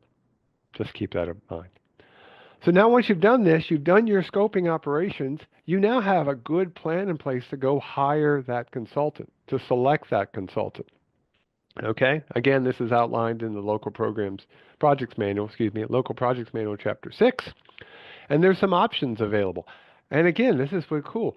You can get the money, and you can get it federally funded. Okay? Now, you could use a municipal employee. There are ways to do that. Okay? There's a way to do a retained consultant, a little bit more challenging. Okay? Um, Better yet, do some kind of quality-based selection consulting systems. And I'll talk about a couple of processes for that. If you do it via the process for a retained consultant, you can't just hire someone. You can hire retained consultants in New York State under the way the procurement law works with just an approval because it's considered a professional service. Federal funding is different. If you're are going to use a retained consultant on a federally funded project, they have to have been selected using some kind of QBS or qualified base selection system. You can't just, hey, this is our retained consultant that we always use. No, you're going to have to go through a process to select that consultant. Question, by the way, that came up from the scope before that says, what happens if you have to change a project base based on a lawsuit? Well, that's the challenge. If the lawsuit changes things, you can go try to get additional funds, but they may or may not be eligible. Okay? Now, one thing I will do is I'll have Jody and Amanda save that question out, and we'll throw it into the questions that we ask when we do the Q&A to see if the feds or the state have any slightly different answers for that. But yeah, lawsuits can change things and create some kind of problems for us. The good news is feds in the state are pretty good at, hey, we know this isn't something that you did. There's processes involved for that. Pick up the phone and talk, okay? Now, if you're doing locally funded, you can use your own local process. But remember, technically, you're still going to want a qualified base selection. If there's any chance there's going to be other dollars, and actually, if you read state law, it can get challenging for what you're required to do, so just be aware of that, okay? Now, in terms of qualified base selection, you're going to be doing an advertisement, okay? You're going to be doing evaluating the proposals and things like that, and that's going to be pretty important to do, okay? There's something called the Brooks Act. I don't know if you've ever heard of the Brooks Act, but the Brooks Act essentially says that the cost is not something that we would have to worry about, okay? So cost is not something we would be worrying about in that particular case. So keep that in mind, okay? You're going to be having a committee that looks at the proposals and evaluates them and says, yeah, that looks pretty good, or no, that's not as good a proposal. Um, they're then going to interview technically the top firms, usually three. They're going to bring them in and interview them. And then based on that, you can re-rank things based on the interviews and make a final selection. And remember, cost is not a factor.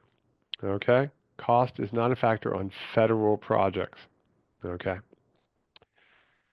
I got some good news for you. There's something called the Local Design Service Agreement, or LDSA. It is actually done in conjunction with the County Highway Superintendents Association. In fact, right now, the proposals have been submitted and they are reviewing them for the next round. Okay? What's cool about this is that they've already done a lot of the work for you. And they've, long as things fall within the list of project criteria covered by the LDSA, all you've got to do is do a selection committee and ratings and contact the firms in the LDSA by region. A lot of that work has been done for you. And yes, it is New York State DOT regions. Okay? And those are good through 2025. There's the time, they're going to be released soon for the next cycle. But county superintendents did this as part of the bridge conference with the state DOT, and it saves you a lot of work. And you can get your consulting firm. They've already got a list, and they have a list of all of the firms, and there will be an updated list coming out. Last time it came out on March 14th, which is why I have a picture of a Pi Day. I don't know when they'll be released, but watch this space. Watch the county highway superintendents. Talk to your county highway superintendent if you're not with the county. A good way to help smooth and make the process smoother.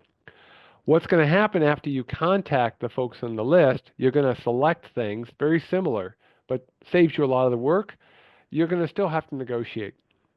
This is the thing that after you've developed your list of possible people to interview, you choose the one you think is your best choice, Joe Doak's engineering or Jane's engineering firm, and you choose Jane, well, you're then going to have to talk with that firm and say, okay, here's the task.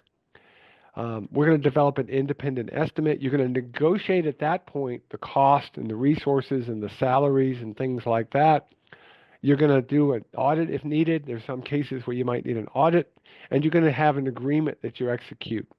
Of course, that goes to the local RLPL that you're going to have a final agreement. Now, as part of this whole process, if you can't come to an agreement that y'all can go, yep, I think they're qualified and they can meet our needs, you could go to the next firm. That's allowed, but there's a process involved with that. Okay? And I've got a note in here from our friend Kevin. Hey, host. Hey, Jose. Hey, thanks, Kevin. They will be released and they'll be on the website. And by the way, as soon as they're released, we'll actually put a link in our social media feed and our monthly newsletter and things like that. So, but watch that space. And again, I always thank the counties for doing this, the association, because it really does make that process a lot smoother and faster. And it helps the engineering firms because they have a much better sense of what's going to be happening over the next 4 or 5 years. So it's a good thing. Kevin, if do you know the dates? I don't remember off the top of my head. If you can put that in there, what the cycle will be, 2025 to when? Do you know? You could put that in. We'll let folks know. And while we're doing that, let's ask a question while we're waiting for Kevin to give us the answer. And that is DB participation required for consultants? Yes, no, for those in the LDSA, no, always, or it depends.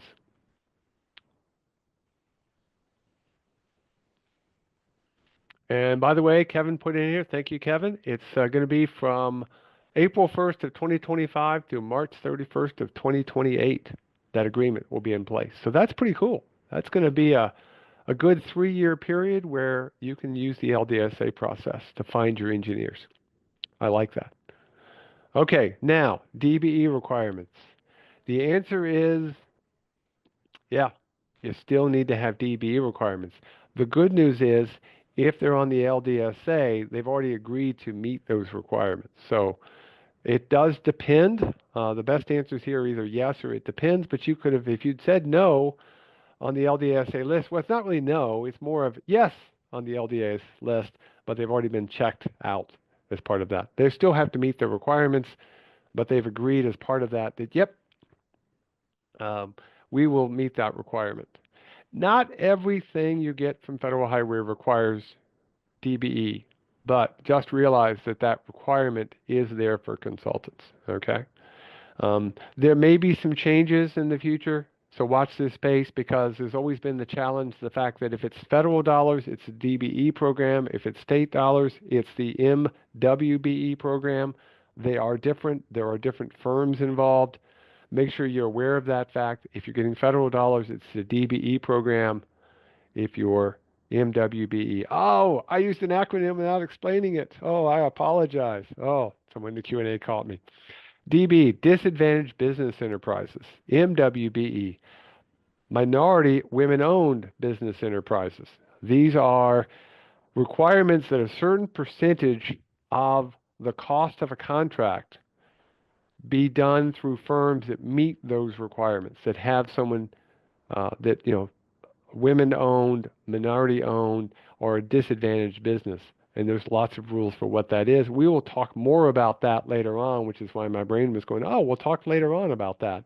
But essentially, it requires that a certain percentage of the work be done by these disadvantaged business.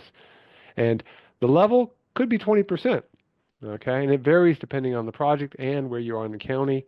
And we'll come back to that when we talk about some of the rules and requirements that go along with all these processes.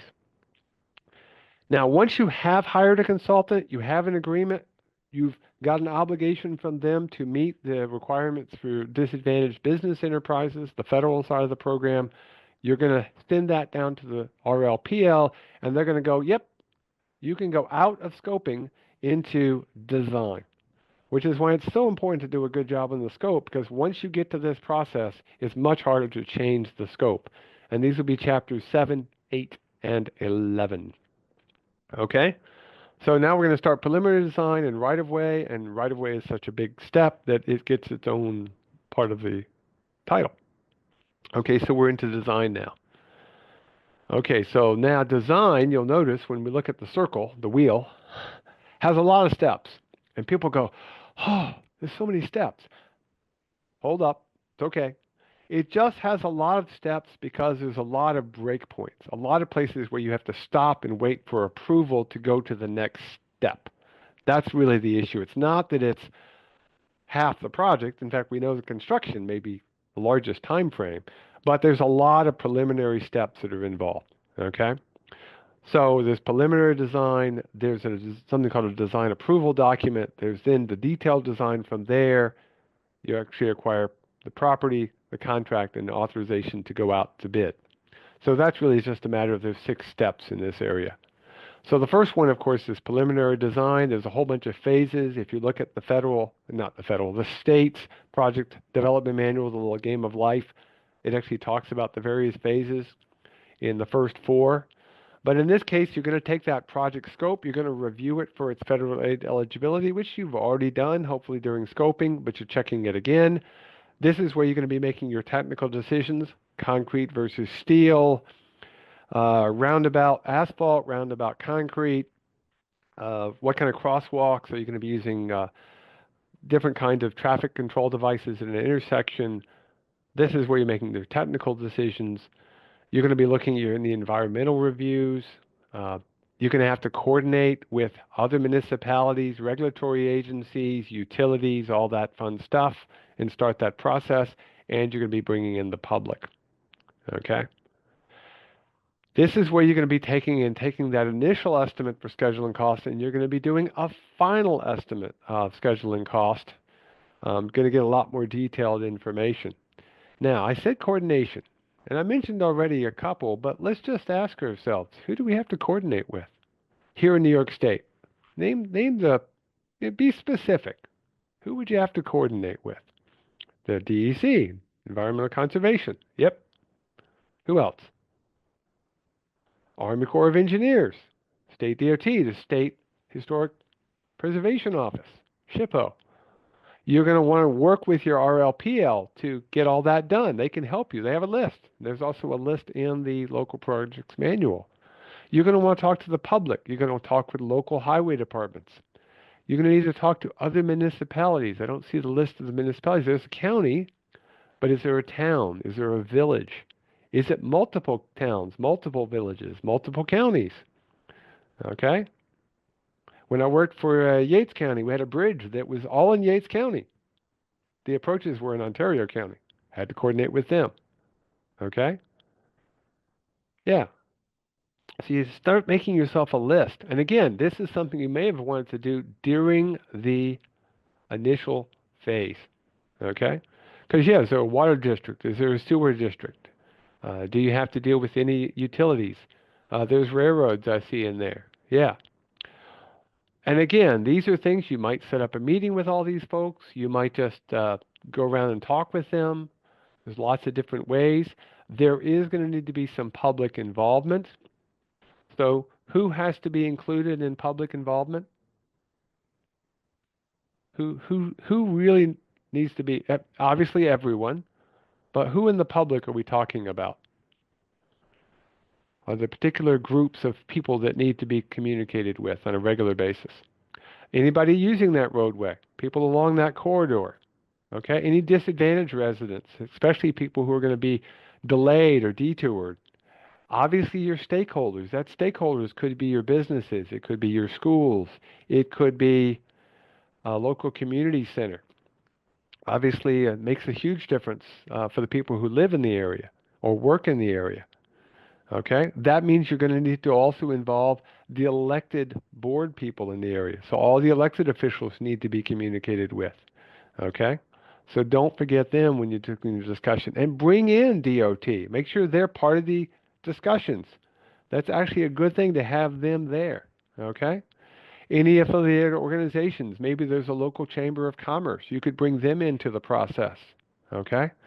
So, those are all things you want to think about that you've got. And yes, if you've got, if you're in an area where there's a Native American tribe, you might want to have to deal with that, or a nation, Seneca Nation or the St. Regis or something like that. So keep that in mind, who might be involved.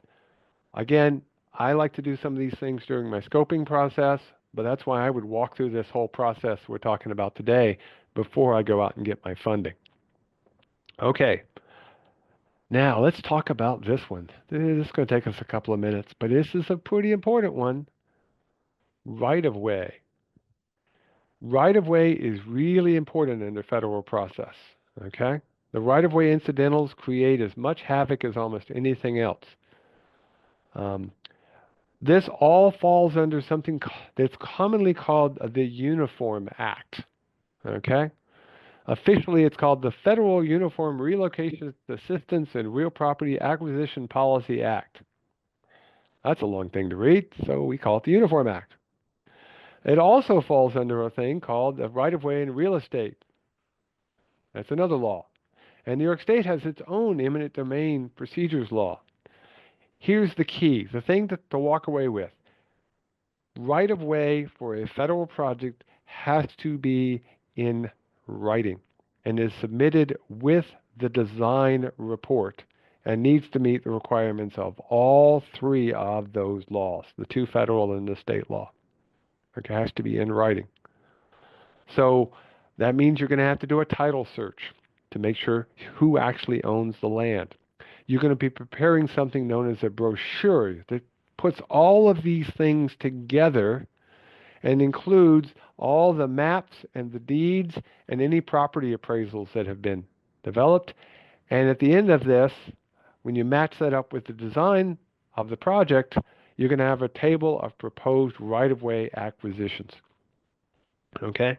So it has to be in writing, which leads to a creation of an issue for us, and that is something known as roads by use or streets by prescription.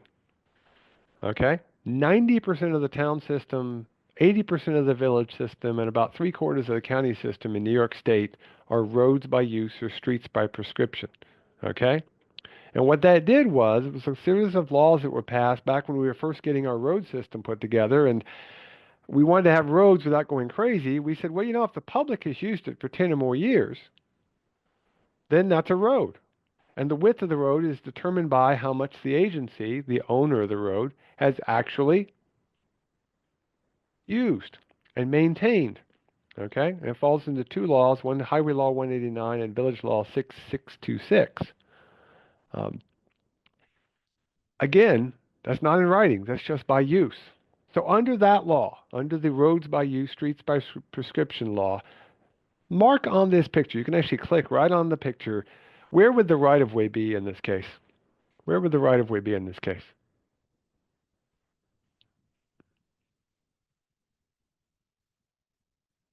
Let's see which I'll click on.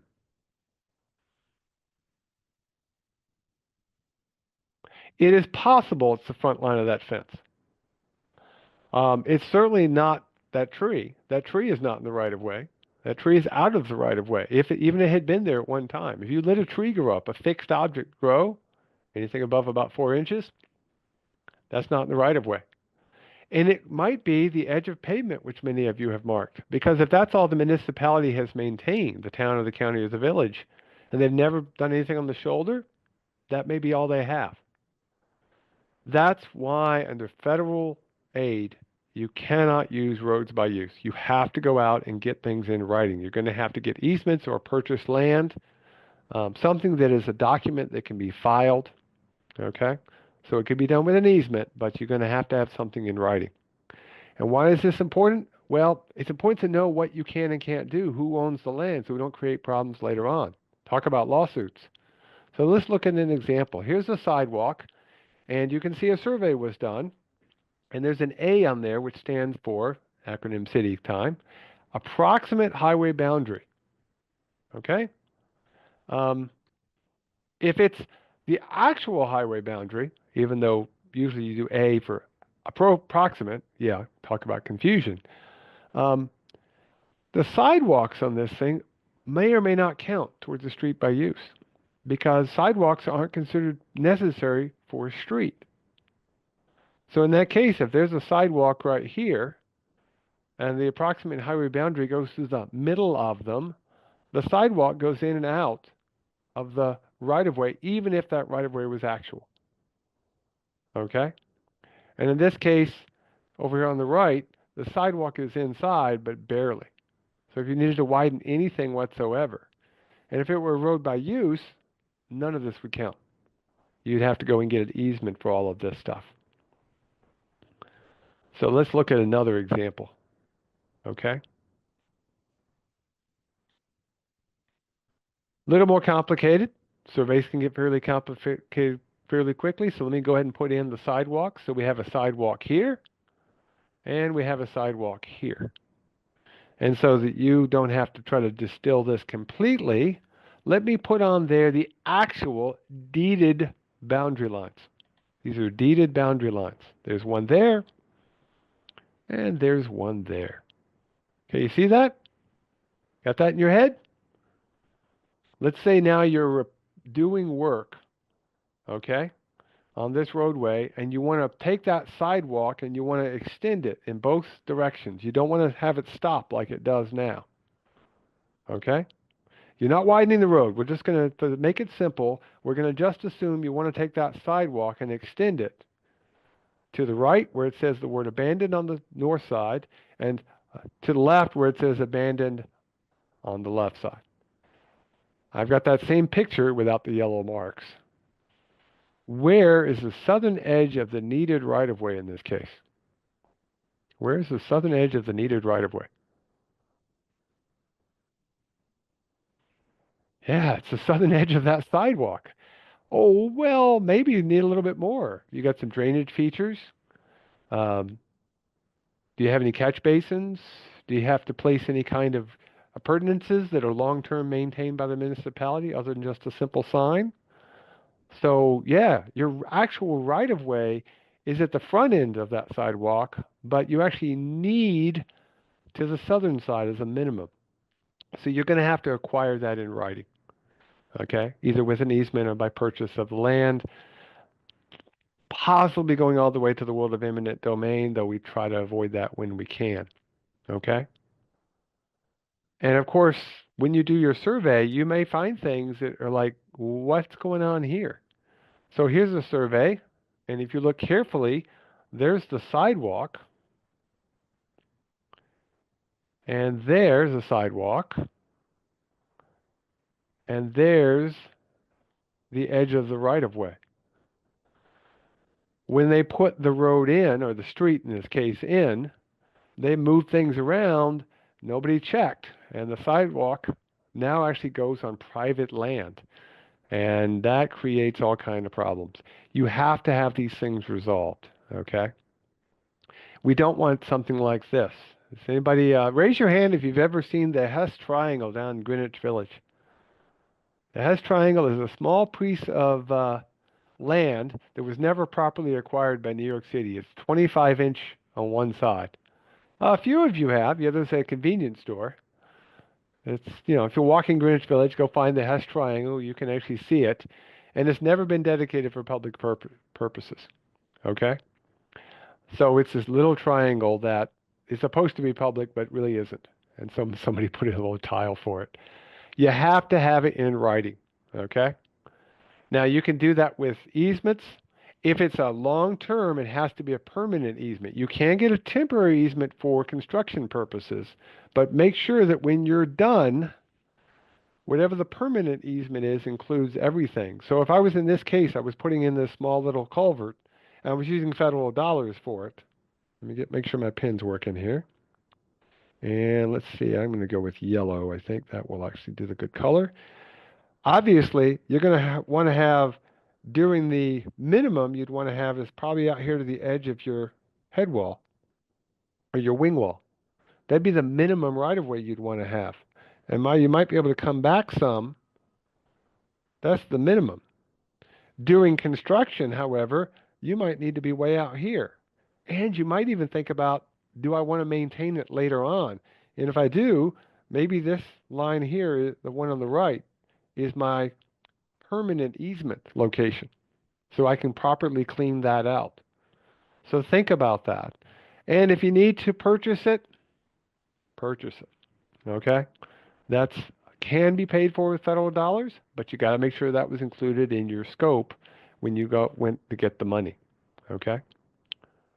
So keep those things in mind. Right-of-way creates a lot of issues. Would you need a permanent easement to bring in fill to adjust the slope on the side of a bike path? Oh, this will be fun. Let's see what everybody thinks. Raise your hand if you think, this is in the Q&A, if you think that our anonymous attendee thinks you need a permanent easement if you increase the slope on the backside of a bike path. Raise your hand if you think they need a permanent easement for the backside. Just a few of you.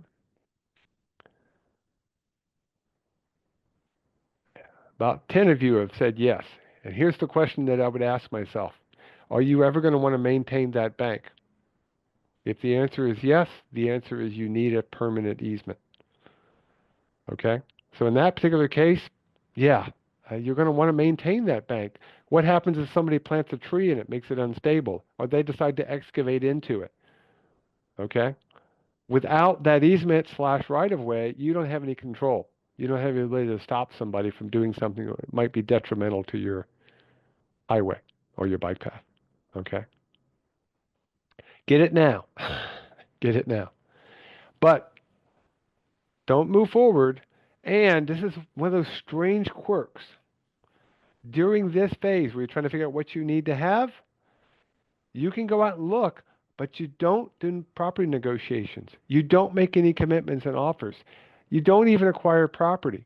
And it creates some confusion and some concern because people are like, well, they're going to charge me more. When we talk about purchasing of this later on, the answer is they're not. They're not. There's some limitations there, but you don't do the negotiations yet. Okay? Because before you do that, you need to finalize the entire design to make sure the scope is complete and everything is done. So you're going to be doing something known as the design approval document. Okay? This is where that project development manual comes into play and one you might want to look at. Your consultants will know this. They should. And you're going to be developing something called the DAD, or design approval document. And yes, that's me with my dad. He passed away this past year, so I've made sure I got a good picture of him in there. Um, but yeah, I was a little small, but he did a good job. And if you've got a good design approval document, your project will go pretty smoothly. So let me just think about this. What's going to be in your design approval document? What's going to be in there? What's going to be in the design approval document? Environmental issues, uh, any seeker stuff? Yep.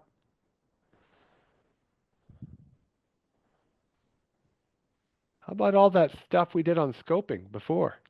Yeah. Your locations, your costs, your funding, your schedule. Yeah, the estimates.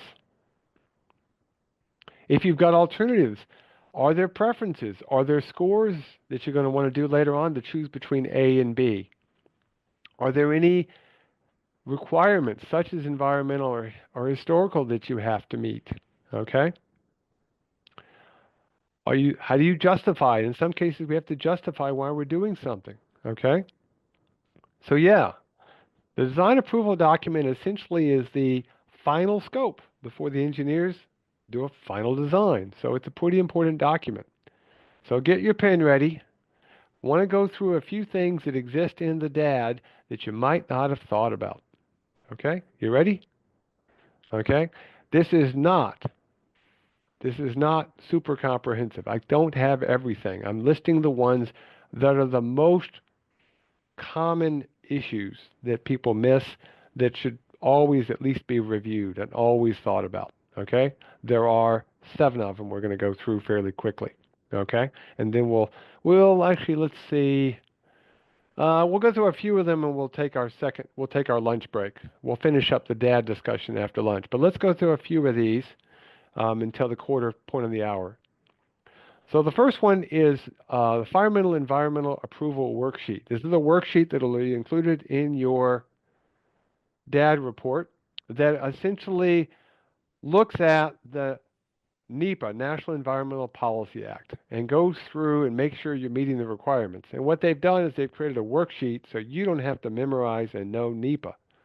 Okay? NEPA is when you hear about things like, oh, we've got a newt that we have to worry about. Yeah, you got to worry about the newt. And the worksheet helps you get through that process. So you don't have to memorize everything and helps you not miss something that's important. Because something like an American newt, like you see here, is really not environmentally in danger, but there are plenty of them that are. And so you can make sure you're not missing something. It's just a simple worksheet to help you there. New York State has its own procedures, and yes, you have to go through the state procedures in this case, and they have a State Environmental Quality Review Act procedure and a handbook. Um, you may have to fill out an assessment form, talk with your RLPL, maybe set up a meeting with DEC. You should have met with them earlier in the public communication phase. You may want to talk about that. And then, of course, this may lead you down the path to look at endangered species. Okay? And there are lots of different species that you could be thinking about. Obviously, there's bats, there's turtles, there's sturgeon. These are all outlined in the environmental process available from Federal Highway. And the key here is to think about what are you doing? Is it going to create an issue for these environmentally sensitive species? Okay? It didn't say they're going to be affected. It may affect them. So you just have to make sure your project understands that. So for instance, if you're dealing with fish habitat, we know there's parts of that we have to worry about certain fish, mostly, by the way, saltwater fish. Okay? So we don't have a lot of essential fish habitat under this particular law that go upstate, but certainly if you're in the parts of the Hudson River that have salt, if you're in the ocean, you're doing work, you have to worry about certain species, such as herring and flounder and things like that. Okay? Oh, by the way, if you're in freshwater lands, you do have to worry about things as well, trout and stuff like that. And of course, wetlands. You're going to have to worry about wetlands. You're going to have to delineate those wetlands, determine possible impacts. Now, if it's less than half an acre, you're going to be doing something. It's a streamlined process. The key with all of these is come up with ways to try to avoid any damage, and you may be able to do some trade-offs in some cases. okay, by determining the impacts. Earlier is better to get through these processes. You will have to worry about historic preservation issues. Does it affect historic properties? There is a group called the Cultural Resource Information System that can help you figure this out. Ask yourself if there's historic stuff. Probably the one that I think causes the most issues is Section 4F of the USDOT from 1966 that deals with parks, recreation, and historic resources. It includes publicly owned parks, it includes recreation areas, it includes wildlife and waterfowl. And that's the one people miss. Publicly owned parks. If you have a town park, if you have a village park, you actually need to go through this process because if you're removing that park from use, then you're changing things and you have to go through that act. Okay? And of course, if it's a historic site. The process for this, and then I'll let you go for your lunch break, is to identify what the possible uses are. You're going to be then looking at whether or not it's de minimis, and FHWA is going to be involved in this case. If it's essentially super small, we can move on. If not, we're going to be doing an evaluation with Federal Highway, and they're going to be looking at what's going on. Okay? Now I'm going to stop here just because, again, I'm a firm believer when it's time. We will come back to this slide, and I'm going to write it down so I don't miss my spot. But for now, as we take our lunch break, I will activate the questions do you have. If you've had any questions that have come up, we haven't answered them, this is the place to put those questions, okay? So, feel free, feel good about that. That is active. You can put those in. And then while we're here, we will be back at 12:30, okay? And I will see everybody after you have some lunch. Check your email, and we'll see you at the bottom of the hour. Right. We were in the middle of talking about some federal requirements and some state ones that need to be part of your design approval document, your DAD. We're talking right now about old law from 1966. Makes me old too, then, doesn't it? I predate this law. So we can identify the use of properties. We're going to be doing evaluations. Um, What's going to probably happen is you're going to come up with a programmatic agreement. So for instance, if it's a historic bridge, you're going to have an agreement. Is it a minor involvement with a historic site? Okay. Is it an independent bikeway or walkway or something that, yeah, it's there, but it's not creating any kind of negatives? If it's got minor involvement, again, you can probably come up with an agreement. And then the last thing you can come up with is if the project has a net benefit, then this is something that uh, you can come up with an agreement on what you're going to do. And again, that becomes part of your scope. It then will become part of the final design when that's created in the next phase. So I don't get too worried about that. It's just something to be aware of. And again, communication, communication, communication. And speaking of communication, you're going to need to have some public meetings. There are some that are required, that are some that are, uh, have to be in a formal setting, a town hall, a county facility, things like that. But, it might actually not be a bad idea, even going all the way back to scoping, to come up with some alternatives and have public meetings that aren't always formal. Maybe during the scoping phase, you have a meeting where you sit down and you say, hey, what are your thoughts? What are your ideas? We're not the final design. All we've done is some initial sketches, and we've got some funding coming. Do we do an on-site detour? Do we do a pedestrian bypass? What do we do during construction? What would you like it to look like afterwards? Those public meetings can be very valuable if they're done in a way where you're getting input, where you're meeting people at their location, maybe at the local fire hall, public library, something they can get to or get to normally without too much effort. And so what's going to happen is you're going to list any kind of public information meetings that you've had, that you're going to have, that may be required, and then the output from those public meetings. So that's your DAD document. That is then submitted obviously goes to the RLPL, and it talks about any public involvement, any information meetings if they were required, or even if they weren't, any list of all the properties that have to be done, all those federal requirements such as seeker and NEPA, uh, any recommendations that you've got from the design professionals, the engineers or architects who's ever involved. And of course, if it's intercepting a state highway, you're going to need to get a sign off from DOT. And if it's part of the national highway system, you're going to need to get some additional approvals through DOT and federal highway. But once you have that, that's your approval to say, okay, now we're going to go into our detailed design. Don't go forward until you have that, but you should be in pretty good shape at that point. So now you're going to have your authorization to proceed. You're going to be pulling back out your project development manual, and you're going to be pulling out the highway design manual, which is the specifications. It's where you're going to get real detail, though obviously you've probably pulled it open when you're doing scoping and even your preliminary design. But here's where you want to check things in real careful detail, and you're going to be doing the final designs, and there's a couple of steps involved.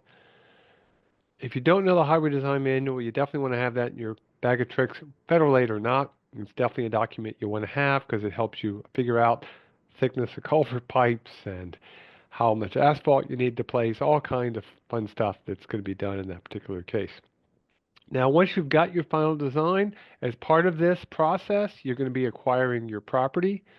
Remember I said earlier, you don't purchase the land. You don't make the agreements. It's now, during the right-of-way acquisition phase, that you're going to send a notice to the affected property owners. Yes, some of them may know about it already. Yes, there's some concerns about things changing, but remember that if you have to get to the point where you have to take the land via eminent domain or other processes, all you can pay is what's called just compensation. That goes back to those title searches and those valuations that were created back in the earlier steps. So that's all you can pay. You can't just give them more because they ask for more. It goes back to the valuation that was developed when they did the evaluation of the value of the property. Okay, the assessment. That's all you can pay. You can't pay them extra. Now you can cover some costs of loss of, say, for instance, if you're buying somebody's farmland, a cost to reestablish farmland somewhere else, but it's not an in perpetuity. It's not, oh, we're taking an acre of your grapes. We're going to pay you the cost of those grapes over 1,000 years. No, you're going to pay them the cost of the grapes that they lose, plus maybe 3 or 4 years to reestablish those grapes. And yes, I've done that. But that's all you can do, just compensation. So that's not going to be going up like people think. So it's the amount you did during that initial phase. Yes, things may have changed, but that's the number you're going to be going back to. And this is where you're going to be doing your payments. One thing you want to make sure of, and you really probably should have done it earlier, but this is your last chance, make sure when you do get title, if you have to go that process, make sure there's no lien sitting on that property. Make sure that you don't have a situation where somebody's like, well, I can give you this land, and it turns out the bank has a loan on them or they have an outstanding debt.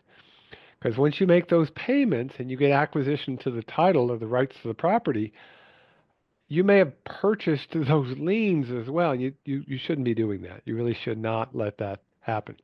So you're going to notify the project to the owner. You're going to give them their rights. You're going to give them their compensation. Make sure everything's been searched. You're going to do a negotiation if you need to in certain situations. And then you're going to get a map that's going to list the projects so you can move forward. Remember, the key is you have to have a written record. And if you don't remember anything else, just think about this. Should a public facility be on private property? No, no. That is actually the basis of the concept behind the roads by use. It was saying, hey, look, if the public has been maintaining it via a town highway garage department or a village DPW for 10 or more years, it's not private property anymore. It's publicly accessible property, and the public has the right to access that. And in the case for federal roads or federal work, we have to make sure everything's in writing so there's no questions later on. So obviously here is a minimum in this particular case. You're going to want to not only have to that fence line down below, But you actually are probably going to want out here, and maybe out to here beyond that fence line, and we have to figure out, hey, should that fence line be there, or do we really need to go further because that's a ditch that water has to go somewhere? So don't put public facility on private property. Get it in writing. And then what you're going to do is you're going to make all those offers, you're going to make all those payments, you're going to get receipts for those payments, and you're going to get what's known as a clearance certificate, and you're going to submit that to the RLPL, and they're going to sign off, okay? And you have to have that before you can move forward to prepare any kind of contract document. So again, one of those places where you need to stop before you move forward. Um, and again, if it's involving a state road, you're going to get sign off from the state as well. And the final signatures are actually going to come from the real estate officer within New York State DOT. Each region has one of those. So once you have that, you can now prepare your contract documents. Again, these are chapters 9, 12, and 15 in the local projects manual. And you're going to produce a series of bid documents. So let's see, what do you think has to be in it should be contract. I just realized that. I'll fix that. Contract bid documents. What should be in the contract bid documents? Y'all can fill that out while I write my note to fix that.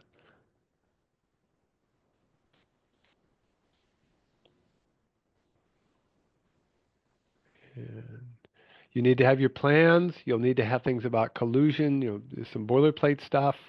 You're going to need to list any pay items that are involved, whether it's the specifications. Yep. You'll need, obviously, your general conditions. Okay. Essentially, you're going to need to include almost all of the stuff that you had before.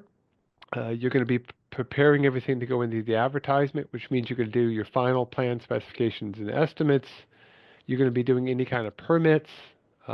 They need to be available so someone can review them. Your construction management plan, your design approval document, your DAD, the standards that you're using, say for instance, NISDOT standards you'd be linking to, the engineer involved, any approvals that are needed from the sponsor, any approvals needed from the state or the feds, any right-of-way issues, any permits that have to be done, such as utilities, environmental. All of these things need to be part of the contract bid documents. Some of them might be things you send out. Some of them might see something they have to look them up. But the concept is everything should be out there. And anything you've got that would help a contractor get you a better price is something you need to be thinking about including it. And yes, that would include your DBE requirements as well. Those have to be part of that. So they know ahead of time what they're going to have to approve. So it's detailed information. Yeah. So let's go through the list that's available in the local projects manual of what's included. Final plan, specifications, and estimates. The final PS&E. Yep, we got that.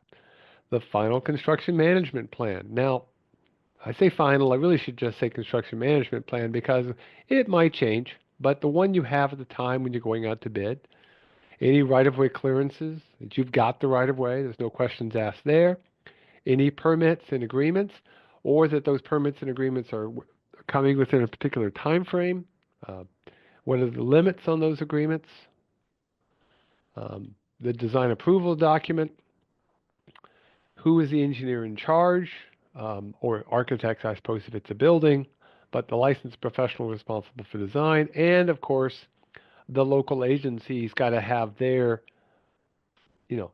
document that they've signed it or approved it.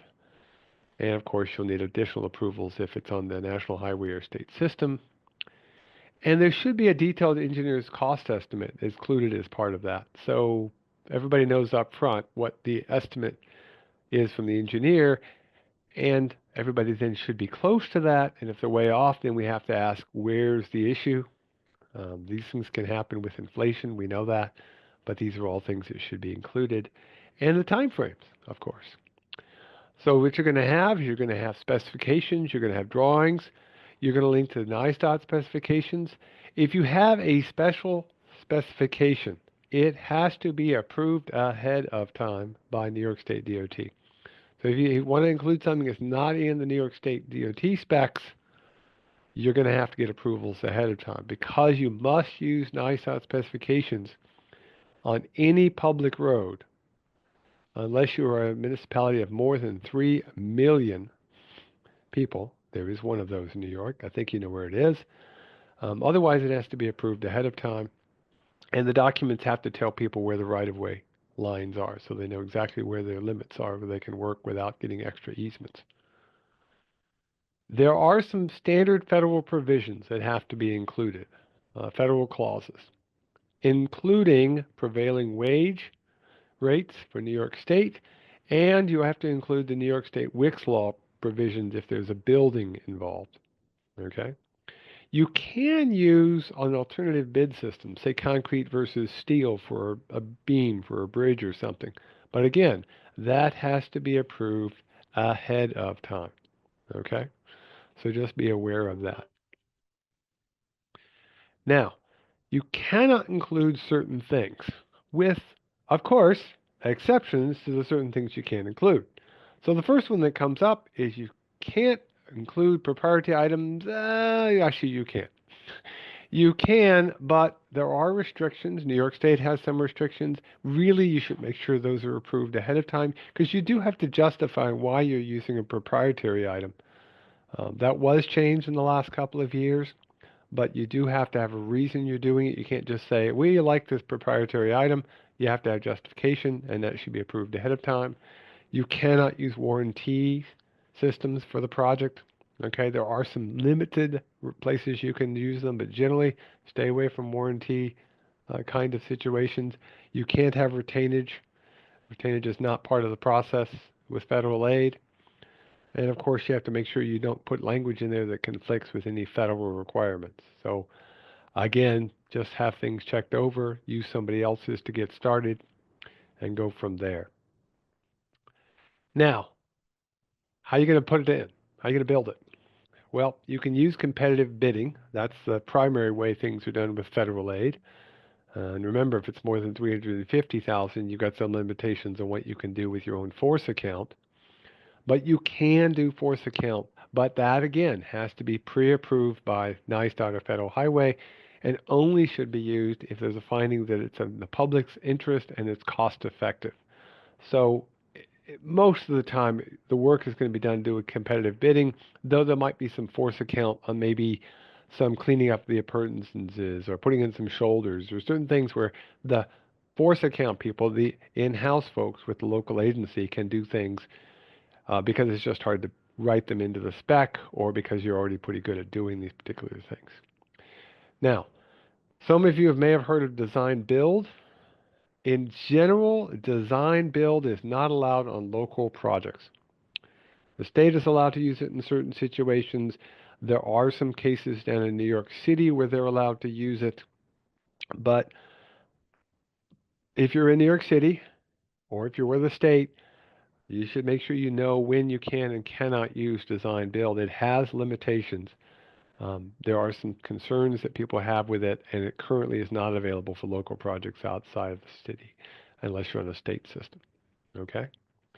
Now, if you need a public interest finding for force account or for other kinds of works, um,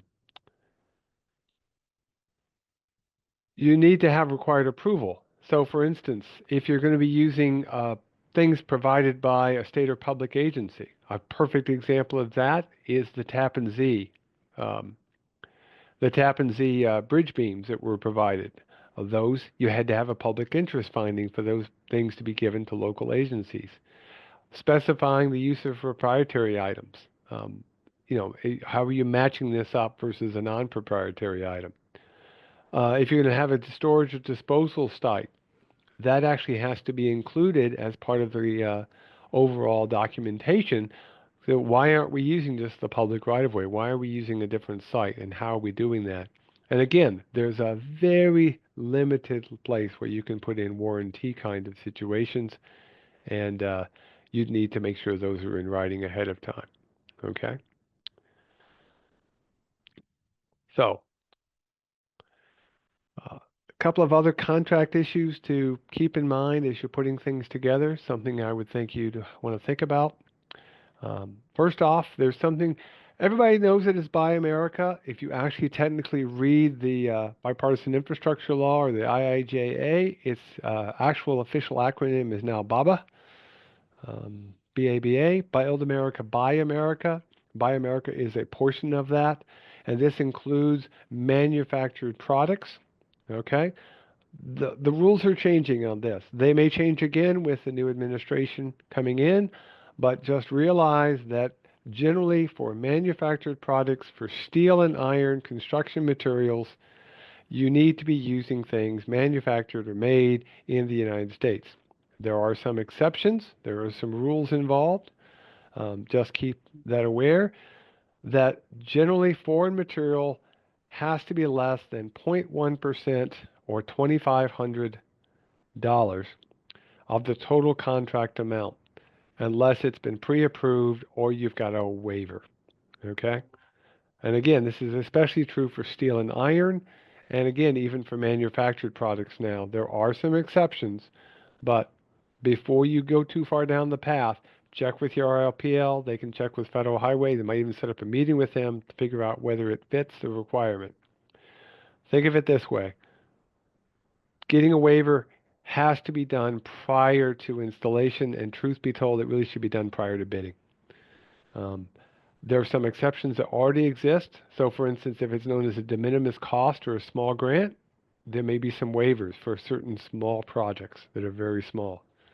Okay? Ask. Just communicate. It has to be really going back to the design phase. Okay? Now, schedule is not a driver if made in the United States. Just so you know that. It is not, schedule is not a driver. It has to be cost-based or quality-based. It has to be something that's, hey, it's not made in the United States. I can't get it without paying more than a certain amount of cost. And so when should you consider the waiver? Way back in the design phase? No, no. We really should almost be thinking about in the scoping phase, if you think about it. So, you know, it says design phase, and the notes all say design phase that we, if you read the local programs manual, but I'll be honest with you, I think I would recommend you think about it when you get to scoping. I think you're better off. You might even have to do planning if it's a big cost, but if it's, you know, earlier you can do it, the better off you're going to be. And there's not many waivers that exist out there. For instance, there was a national waiver that was put out in late 23, early 24, I don't remember the exact date, that gave a waiver for electric charging stations nationwide. But I get the annual daily update of the Federal Register stuff, and I've seen 3 of them this year. The last one I saw was for some cages for explosive charges for avalanche control in Utah. They're usually very specific, and they're usually for a very specific reason. So, good rule, buy America. Okay? Uh, you're going to want to do civil rights reporting. That's part of the whole process. It goes all the way back to 1964. It's described in the local projects manual. We will have a couple of folks from the state can answer any questions you've got on this. So, let's go through this a little bit, but just realize we'll have some people on the Q&A that can help us there. When we're dealing with that particular issue, this comes back to this concept of the DBE. This is a disadvantaged business enterprise. You may have also heard the term EEO, which stands for Equal Employment Opportunity. The idea is the same in every case. We are trying to make sure that the playing field is as level as possible, okay? That we're not giving an advantage or disadvantage to someone because of things which shouldn't be a reason we should have a disadvantage. Sex, creed, origin, national origin, that kind of stuff. The thing you got to remember, though, is the state has its own programs for state-funded projects. The EMWB, or Minority Women-Owned Business Enterprises, or one for service-disabled veteran-owned businesses, okay? Those programs are not necessarily federal programs, so just be aware of that. And so you may see those things, but they should not be applied to a federal project. They may be on a state project. So a Culvert, New York project, you might see them. A Bridge, New York, you will not. What are the goals? Well, the goals have to be tailored based upon the type of work and the location within the state, generally at the county level. They also look at the availability of work for the various firms that are out there. If there's a lot of work, there's a very limited amount of work, there's just nobody in the area. So it's a commitment in the bid that's a percentage, okay? So you're going to put in a percentage. Example, if a bid's $1,000 and the DBE commitment is $100, that's a 10% commitment. You just take the amount they commit and do that, and hopefully that meets your goals, and then you're going to be awarding that. The attainment is based upon the dollar amounts, okay? And the goals, some of them have already been set. There's actually a women-owned or female goal of 6.9% for the contract construction portion. So about 7% needs to be to a firm that is female. Even though the DBE is all disabled businesses, there's a specific goal, and the minority goal is set by county. So you'll need to figure that out for your particular county where the project is being done. So let's just do an example of this. Let's say the DBE commitment turns out to be 8% for the total, and the award amount is $500,000. Okay, the person puts in a contract amount for $500,000, and the DB commitment is 8%. What would you monitor during the project? Put that in the Q&A. What would be the amount of money you'd be monitoring during the project?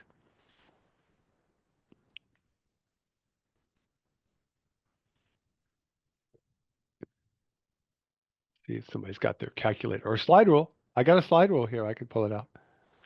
40,000. Very good. Yes. Nice job, Kurt. 40,000. Yes. Got a couple of others coming in here. Yeah, $40,000. That's what you're going to be monitoring. If it turns out the cost of the project was less than 500,000, you're still monitoring the $40,000 amount. If it winds up going over 500,000 for legitimate reasons, you're still monitoring the 40,000. Okay, so you're monitoring the amount based on the initial bid. That's the commitment that's been offered by the contractor. Now, there are some equal employment opportunity practices that need to be followed and can be used for what are known as good faith efforts. We'll talk about those in just a second. There's some things in recruiting and hiring people. We know that is an issue right now. Workforce development is a major issue. How much you pay people? Are you training people in the right way? That can be part of your practice to help actually recruit and again with the good faith effort concepts. And how do you promote people? Now, one of the challenges, of course, that the way the law is written and the regulations that follow, this includes your subcontractors and your suppliers from everything that I've listed, including retention.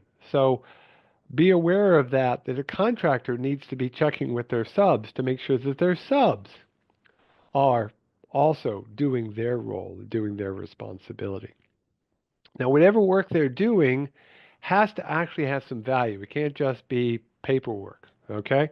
It has to be known as what's called commercially useful function, CUF. So it's essentially they're doing something and actually performing the work, managing the work, supervising the work, okay? Not just you have someone who joins a crew and they happen to be from a contractor or a temp agency. That's not what they're looking for. They're looking for commercially useful, okay? So they're going to do an evaluation. They're going to look at the workforce. Is the workforce independent? Who's doing the supervision? Okay. Do they own their own equipment or not? Okay. And then where are the materials coming from? Okay. So it's not going to be looking at just, whether the firm is certified or that they've done good work in the past. It really has to be looking at particular contract. Okay. Think of it in a lot of ways. It's a lot like the Buy America stuff. You're going to look at individual work, individual contracts. And the key is the companies should be doing their own work and they're in charge of whatever aspect of the job. If they're doing the accounting on the engineering portion of the job, if they're doing bringing the materials or filling up the tanks of fuel. Is it their own trucks kind of things? Now, you don't have to memorize all this. Again, it's outlined in the local projects manual. There's also a nice form on a thing called EBO, okay, that you got to fill out. And yes, we fill one out as well for the work that we do with DOT. It's a website where you go in, you'll put in information about the workers. And the key here is the forms help you figure out the right questions to ask. To me, that's really important. Rather than trying to memorize all the stuff, I people will hear me say this all the time. I love paperwork. I love forms. I hate paperwork. If it's more important to fill out the paperwork than the form, but if you got a form that can help you not miss something, that's good. Okay, so use the forms, take advantage of it. So let's ask ourselves a couple of example questions just to see how we're doing here.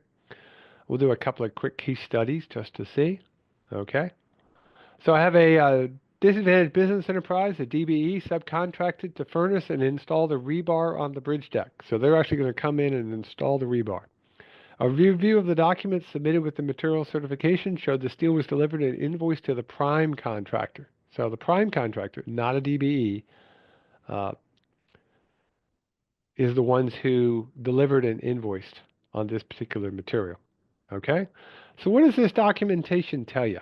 Does it tell you that the DBE negotiated price and ordered the rebar? Does it tell you further review is required? Does it tell you the DBE only needs to submit proof of payment to demonstrate a commercially useful function, or the DBA did not perform a commercially useful function? Let's see what y'all come up with. Yeah, I'm glad to see nobody's choosing that we've the DBE negotiated the price and ordered the rebar, because obviously they didn't if it got billed to the prime contractor. Um, And just submitting the price isn't enough. You've got the proof of payment. You really need to do more than that. So remember, it's commercially useful function. So you're really going to have to do further review. If upon further review, you can show that the DBE, while they didn't get the steel, they did all of the setting of the forms. They actually poured the concrete, everything else, all that work. Great. They're good for that portion. But obviously the cost of the bar would not come out of their DBE portion. You're going to have to do more investigation to figure that out. Now, it could just be a misaccounting. It's possible. We've all seen that happen. They sent the bill to the prime when it really should have gone to the sub. But you're going to have to do more investigation to confirm that to make sure what the commercially useful function calculation is. Here's the thing. For subcontractors, it's generally 100%. It might be less, like if the rebar got paid by the prime contractor, but it's usually close to 100%. Trucking, most of the time, that's going to be 100% if they own the trucks, if they supply their own fuel, if they have their own drivers. Not if you're renting a truck, that's different. Okay? Now, if you're getting supplies, sometimes called regular dealers, that's only going to be 60%. Okay? A lot of people try to push this particular one. There tends to be a lot of fraud in this particular area where they're trying to claim 100%. Equipment rentals fall into this rate as well. Okay? There's just too many things to track. So again, if you think about supplies, it's only going to be about 60%. Manufacturers are going to be at 100%. Okay? That's a good one to use if you've got that. And then service providers, engineering firms, a catering firm, someone who's supplying the porta-johns, those are going to be reasonable fees and commissions. Okay? So let's do another case study to talk about this. DB Fuel Supplier Firm is a contract to fill gas tanks on-site so that the on-site equipment can be supplied with fuel. The DB informed the prime they will not be fueling the trucks with the trucking the fuel with their own trucks, but renting tankers and drivers to supply the storage tanks on site. In other projects, they do use their own fuel trucks. There may be reasons for this, but the question is, do we only count the cost of the fuel, the cost of the entire operation? We only give them the supplier broker credit, that's 60%, or none of the above? Which one?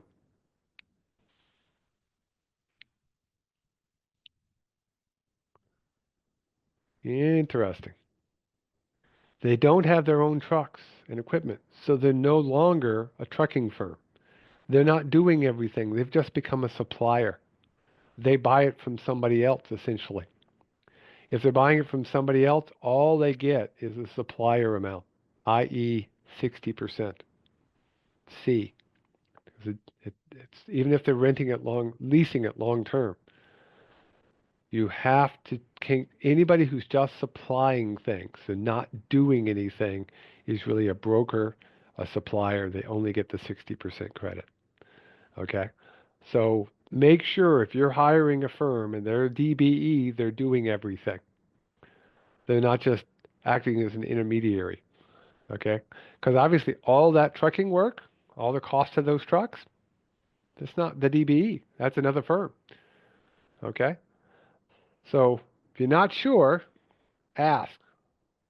Now, I know it's not always possible to get a DBE in certain parts of the state. It can be very, very difficult. What you can do then is you can do what's called a good faith effort and go through and say, hey, I can't find someone to do this work. I've checked with X number of firms in the area to do this particular work.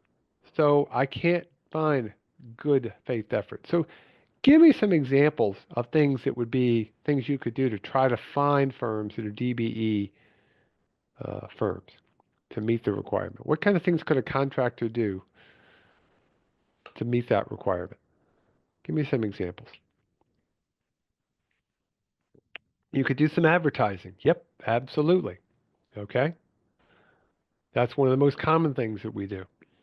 Okay. You could include it in an RFP. Yep. You could list local papers. You can call firms. The state and the feds keep a list of firms that have already been at least listed as possible DBE firms. So you don't have to invent the wheel. You can go through that list of firms. Okay. So it's available in the local projects manual. You don't have to invent the wheel, and you can start contacting these folks directly and say, hey, we're looking for firms to help us with the project. The contractor can do this before they put in their bid. So you can let them know. They don't have to go finding folks. You can find a list that already exists. You can help work with firms to get them that DBE credit, to get them to do the paperwork. They don't all want to do it. I'll be totally honest, having talked to some of them. Okay? You could check with the DOT. You could check with the county. They could check with other contractors. You're going to need to keep checking. Even after you've got a bid, if you're a contractor, you're going to have to keep looking, and you as the local sponsor, you're going to need to keep making sure they continue to do that. Okay? And yes, some requests for RFQs, requests for qualifications, can help quite a bit. You have to continue good faith efforts, even after you get an award, until you either meet the requirement or you get a certification that, yep, you've done a pretty good job. You've shown us that there's just no way for you to meet this particular requirement.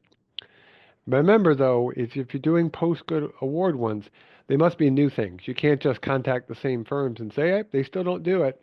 Now you got to check either with new firms or find new alternative ways to find folks. And the New York State does have a directory for the firms with a particular area. And you can figure that out. And you can call further afield. You can check, hey, look, we checked with everybody within 50 miles. We're going to try out to 100 miles. And then that shows you doing a good faith effort. Okay? It can take some time. I'll admit that, having done them. But it is something that you want to think about. And you're going to need to document that, of course, to show that, yes, we're still trying to make a good faith effort. If you're not sure about things, you could make the projects, break it down to a smaller segment. Maybe you can't find somebody to do a whole deck, like I showed in the case study. Maybe you can only find somebody who could set the rebar, or find a firm that would be willing to put in the studs, things like that. Maybe not the whole deck. So break a project down to smaller amounts. Okay. Now, towards the end of this process, right before you get going, you're going to be developing a construction management plan. You're going to meet with the RLPL and you're going to develop a critical path. You're going to develop project milestones. You're going to figure out your quality assurance, quality control plan. One of the books that you're going to want to make sure you are aware of and use is something called the MERC. Okay? The MERC is the Manual of Uniform Record Keeping. And this is where you're going to document everything to see how you compare to your initial scope. Okay? Um, if you're trying to do an ice cream sundae, you need to make sure you're getting the stuff for an ice cream sundae, and that's what you're going to be documenting. What you don't want to find out is later on, turns out in the kitchen they were making dinner. Okay? If you're doing a bridge project, you need to make sure that you've got the documentation for the bridge project, that you've got the steel coming in, you've got the certifications. You're going to have this deadline, that deadline. What is your quality assurance, quality control plan? Okay? So let's go through a few details to think about in this particular case and make sure we're on the same page. Quality control, quality assurance, there are tons of people who have different definitions for what these mean. Most of the time, you see QA, QC really being the C is numerical things, quality control, where you measure against the statistic. A is assurance, it's process. But you could also think of it as the quality of the contractor and the quality of the agency, okay? That you're checking things out, making sure things are in good shape. This includes your inspection, it includes any sampling and testing, it includes any certification and documentation, okay? So all of these things make a difference, okay? So keep that in mind. So just to think about it, let's just ask ourselves, I'm doing quality assurance for an asphalt paving job, okay? So I'm doing asphalt paving, warm mix, okay? Warm mix asphalt paving. Some super pave mix. What are going to be the quality assurance items? What are the things I'm going to check? Yeah, what's the design? What's the mix design? Yep. What are the temperature ranges? They're going to need to be documented on a regular basis. What is the density? Or if you're not using a density, what's the number of roller passes? In other words, what level does the design spec say? And did you follow that standard? What certifications do you have from the plant? You know, for the stone, for the asphalt, for things like that. What equipment is being used? Has it been calibrated? Has it been checked? Has the depth correct? Okay? So again, you don't have to reinvent the wheel. There's already lots of lists out there for what these things are. But again, it's good to think about all of the things you're going to need to have for your quality assurance and quality control. And if you're on a national highway or state highway system, you're going to have to use New York State DOT specifications, and New York State will do the inspections. Yay, that's good, right? They can help you with a lot of this stuff. Now, materials off-site, going to have a quality assurance program, okay? Anything that's steel and structural concrete is going to have to be part of your plan. Any bridge bearings are going to have to be part of your plan. Okay, that's minimums. If you're off system, you're still going to be using, again, New York State DOT specifications unless you had something approved ahead of time. You may or may not have New York State DOT inspections, like at the asphalt plant or the concrete plant, or even some things on site, uh, depending on the project. I talked to the RLPL ahead of time. Um, it is eligible. Here's the thing. All of these things are still eligible, even if they're not quote unquote required, they're eligible for reimbursement. So why not include them in your original grant proposal and get paid to check to make sure you have good quality control and quality assurance? Okay? Go ahead and put it in. It is eligible for federal reimbursement, even off system. So what do you think of the critical things in my construction management plan? What am I going to have in there? If somebody grabbed the construction management plan before you actually go out to build things, what's going to be there? Who's the staff? Yep. Okay.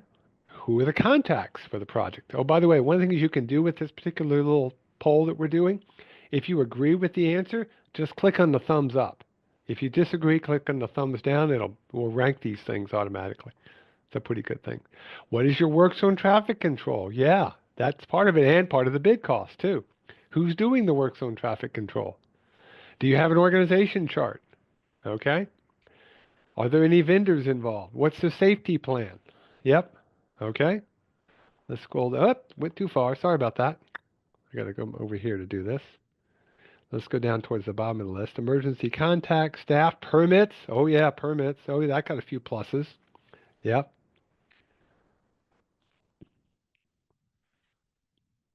Do you think you need a link at least to the standard specs for the state? Yeah, yeah, okay. How about, depending on what you're doing, the highway design manual or the steel construction manual? Yep. Any standards for geotech work or materials work? Yeah. Make yourself a list of the critical documents. You don't have to have them in the plan as long as they're linked to the plan. So it's going to be the contacts, the staff, the work zone traffic control, the standards that go with all of those things, any permits, any safety plans, org charts, any testing requirements. Yeah. Okay. If you're not sure, and trust me, there's a lot to cover. Don't worry about it. That's why it's good to have that liaison with the regional local project liaison. Pick up the phone because they can help you interpret the manuals. They can help you monitor the projects. They're going to be doing that anyway. They're going to help you with your completeness reviews, and they're nice because they're independent. Now, obviously, their biggest issue is time. Um, you know, how many RPLs? If you're an RPL, raise your hand real quick. If you're an RPL on the call today, we got two, three, four. Okay, we got a few of you. Okay, so do me a favor, RPLs. In the Q&A, how many projects do you have active right now? Federal aid projects. Just need a couple of you. 40, 25 plus. The lesson to take home is the same lesson for soil and water conservation districts. It's the same lesson for all of us. We all have way too much on our plate. You got to give them time. You've got to make sure they've got time to be able to respond to you. If it's something that's really critical and suddenly comes up, that's one thing. But generally try to give them some time to help look at things such as the local projects agreement, any kind of periodic updates, maybe schedule something because time is the biggest issue, okay? Because they've always got tons of projects at one time and that's not getting any lighter. And they can really be helpful to make sure, oh, did you think about this? Because not only do they have those projects, because they've done them all, they've seen everything just about, okay? So they can help you solve your own problems, okay? So pick up the phone. So now we're about to build. Yay! This is a step. It's very short, but it's really important. The authorization to proceed with construction. No authorization, no bids. Don't go out to bidding until you have that authorization. Okay? And remember, it's got to be signed off that everything's set to go. You got to have authorization ahead of time. Now you're going to go out and you're going to do an advertisement. What has to be in the advertisement? What has to be in your advertisement for bidding? Let's see what you got there. What has to be in there?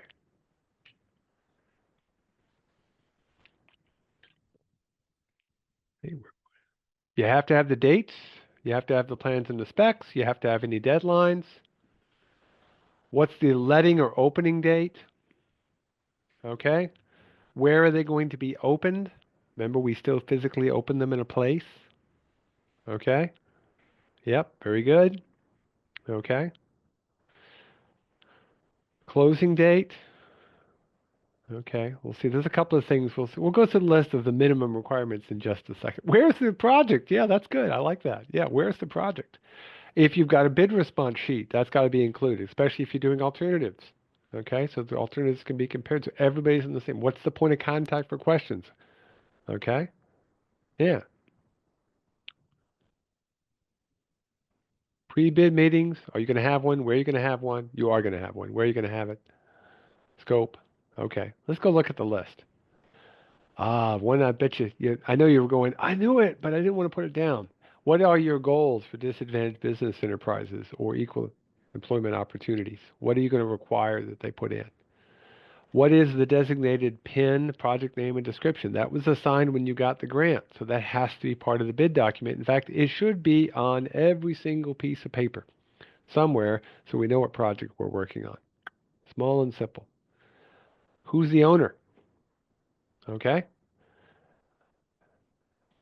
The letting venue, the date, the time, where to get the documents, where to submit the bids. Are there supposits, securities required? Remember, you got to be careful about what's allowed and not allowed, and then who to contact for questions.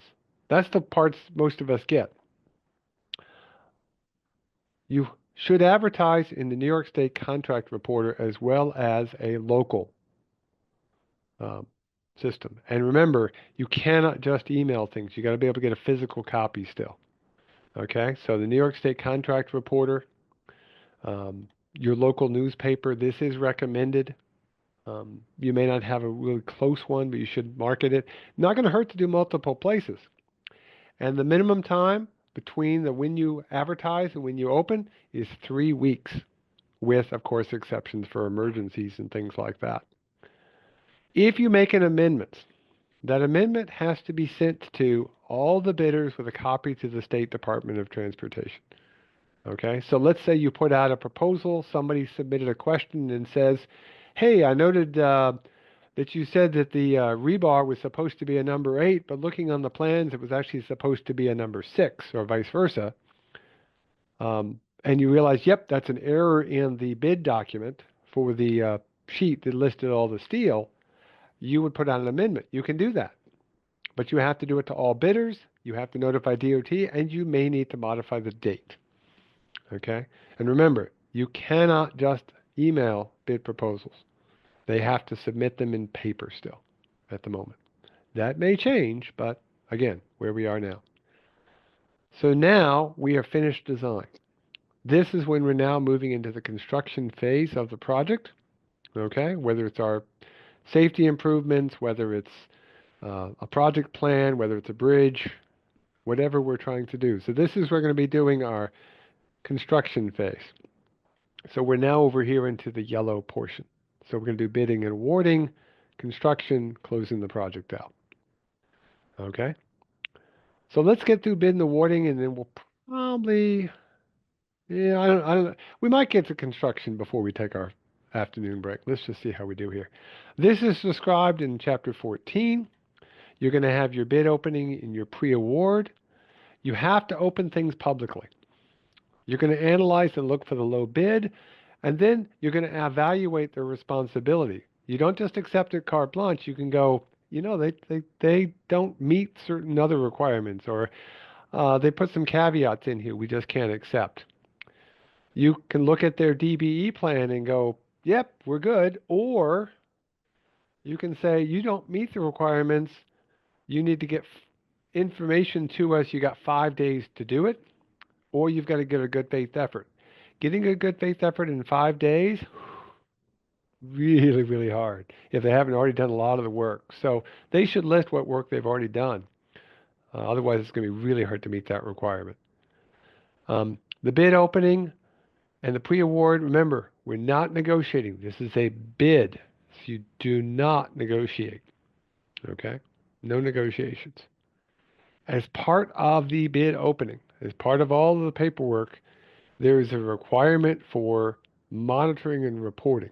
And the system that's used is called EBO, and it's an online system to put all of your information in about disadvantaged businesses and equal employment opportunities for your contractors. Okay? Each contractor and subcontractor has to use this system, and any significant changes have to be submitted.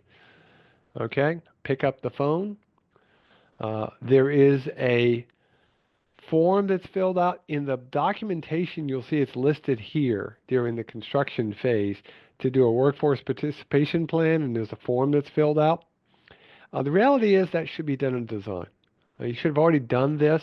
All you're doing here is checking it, confirming it, and you should compare the one you did in design versus the one that's submitted during the contract portion, and make sure that they're not going to match, of course, but that they're in a similar ballpark, that it makes sense.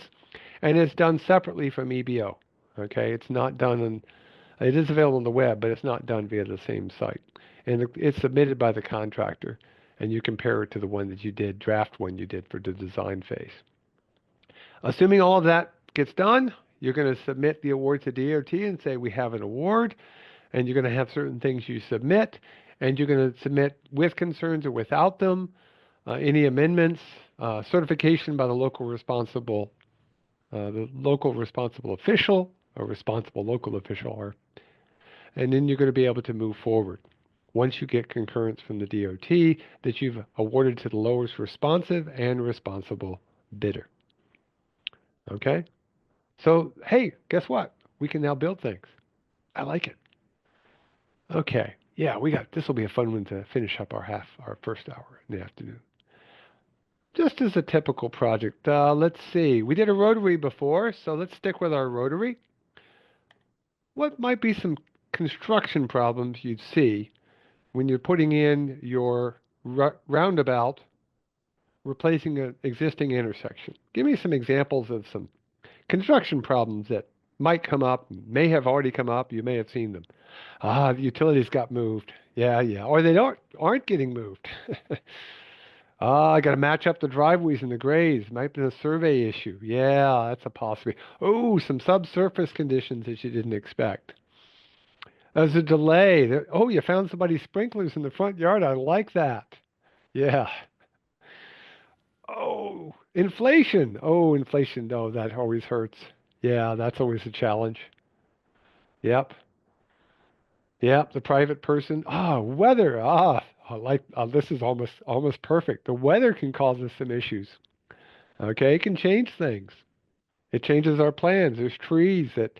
Oh, we didn't realize that tree. They claimed that George Washington planted that tree, even though it's in Western New York. Yeah, maybe something buried. You know, there might be a cemetery that you didn't catch. These things happen.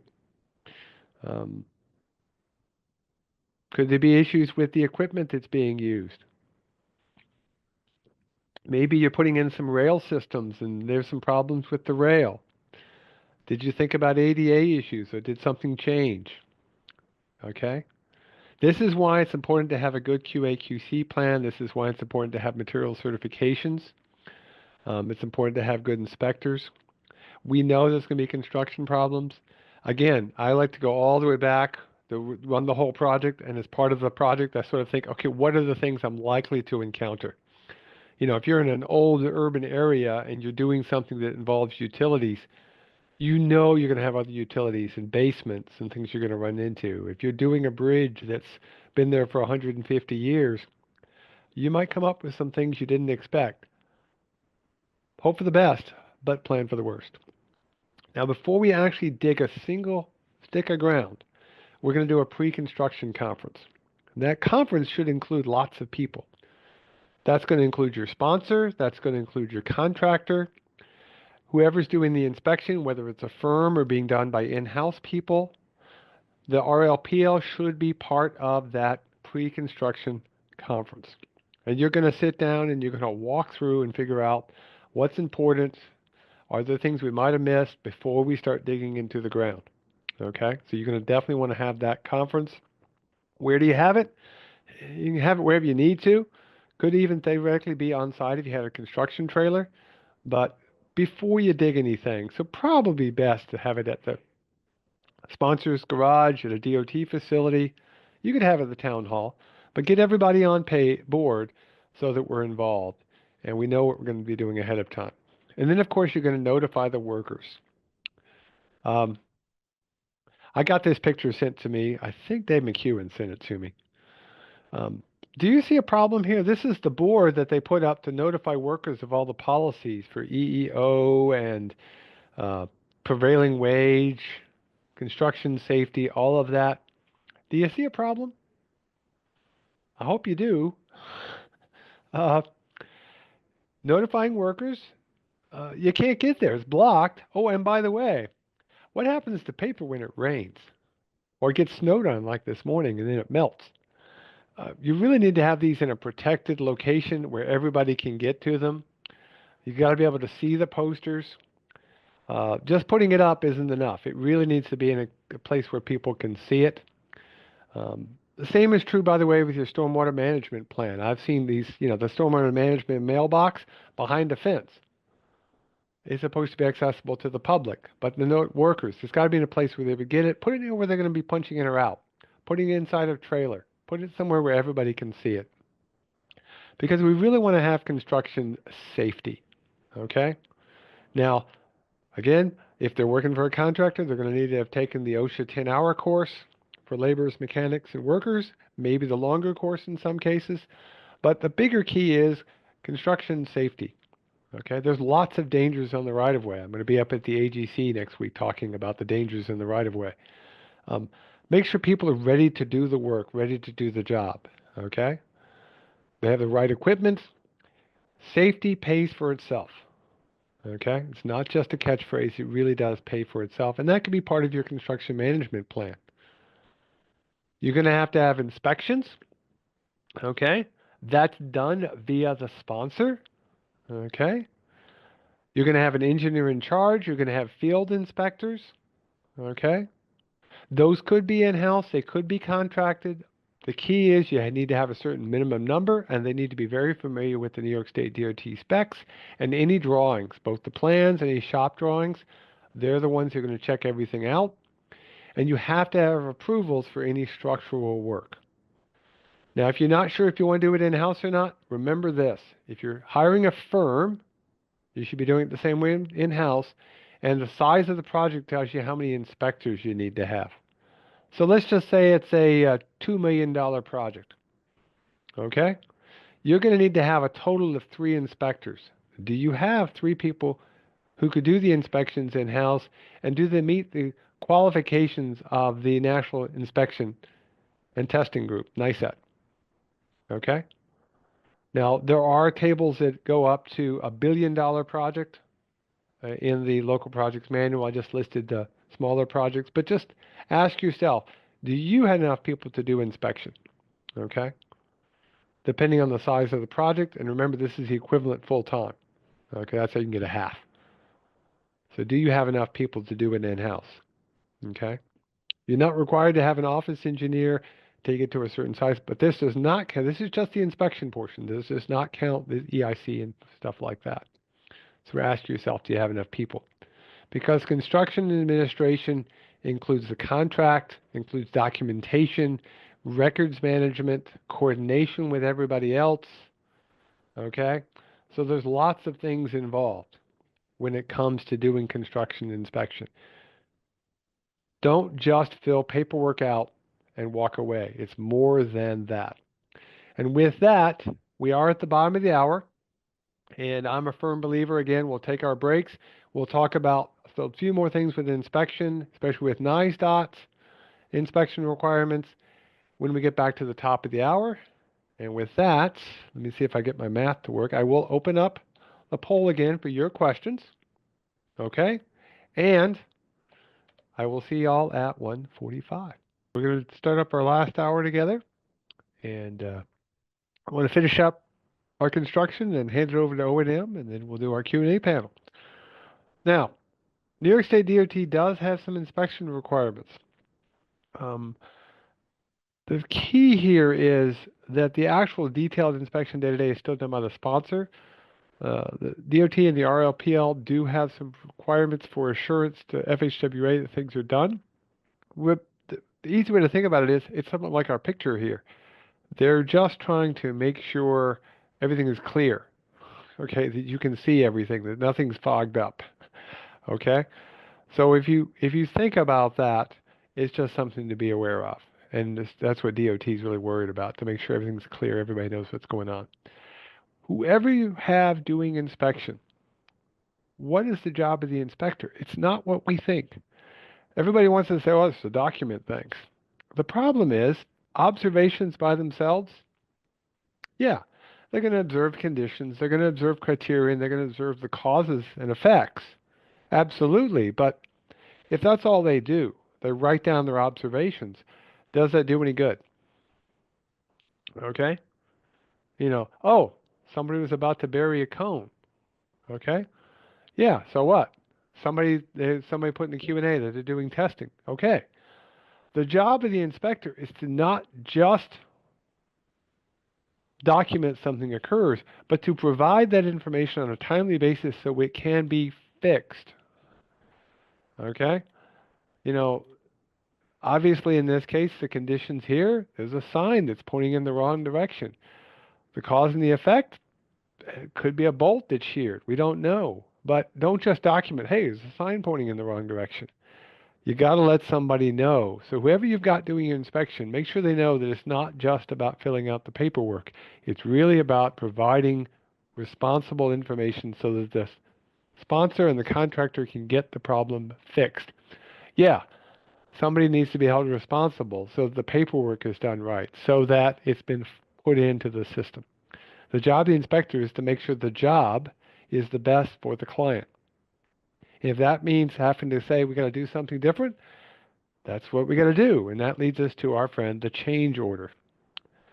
Now, lots of people don't like change orders because they think somebody's trying to get in there and just, oh, they're just doing change orders because they knew that the bid was going to be that way. And this joke picture of the original contract being the dinghy behind change orders.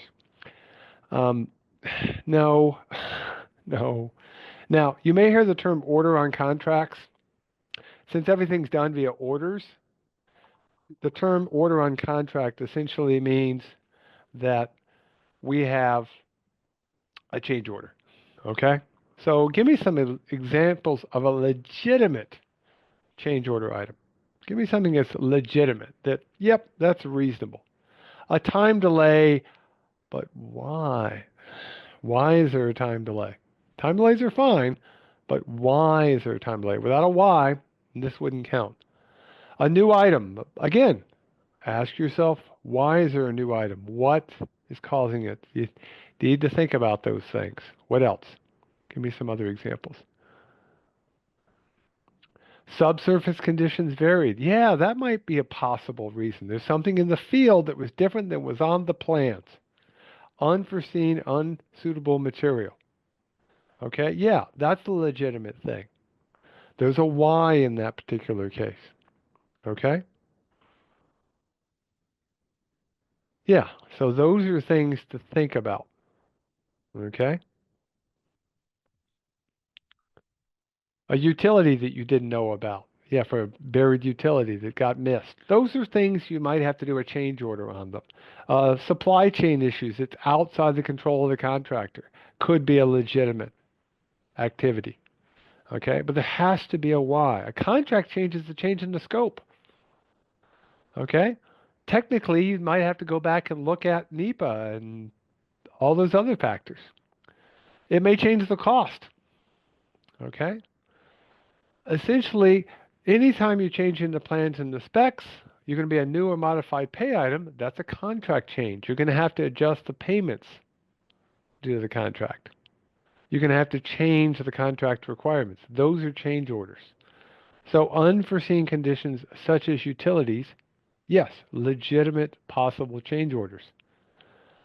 Ask yourself the famous 6 W's.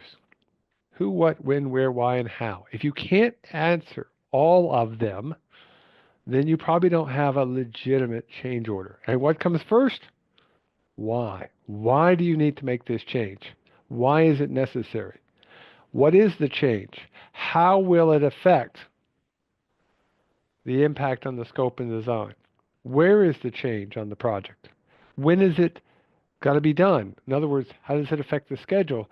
Who's responsible? Is there a reason? Is there some place where, hey, somebody else had something that they did responsible?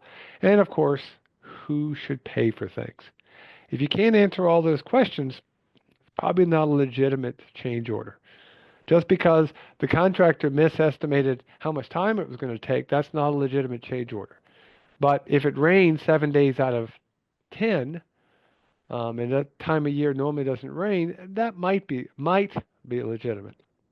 So you're going to need to review the change orders. You're going to prepare them using the Manual of Uniform Record Keeping, the MERC. There's forms for that, for authorizing extra work. You don't have to reinvent the wheel. It's going to be reviewed by the New York State DOT, and they're going to look at it, and they may not have to approve it ahead of time. If it's a minor change within scope with no cost, significant cost change, you can probably move forward, but still fill out the paperwork. If it's a small quantity increase or decrease, small quantity increase, okay, that's legitimate. A little more asphalt, a little wider on the concrete or something. If it's a non-significant new item, okay, you're changing from one type of cement to another, Maybe the specs have changed, or they can get it at a good price. But make sure if it's a structural member, that it's not changing any structural stuff. If you've got a field change that's already been approved and a minor change, yeah, possibly. But it doesn't hurt. Just communicate. Okay? And if that's not working, communicate some more. A phone call, an email, it's not a bad thing, and it's done usually by the EIC and submitted to the RLPL, even if it doesn't require prior approval. Okay? Now, I've mentioned a long time ago, you probably forgot, we talked about reimbursement. You can only get reimbursement on an agreement with an active PIN number. Okay? And it has to be eligible work. And you have to have proof of payment, just like a CHIPS getting your money. You have to have proof of payment.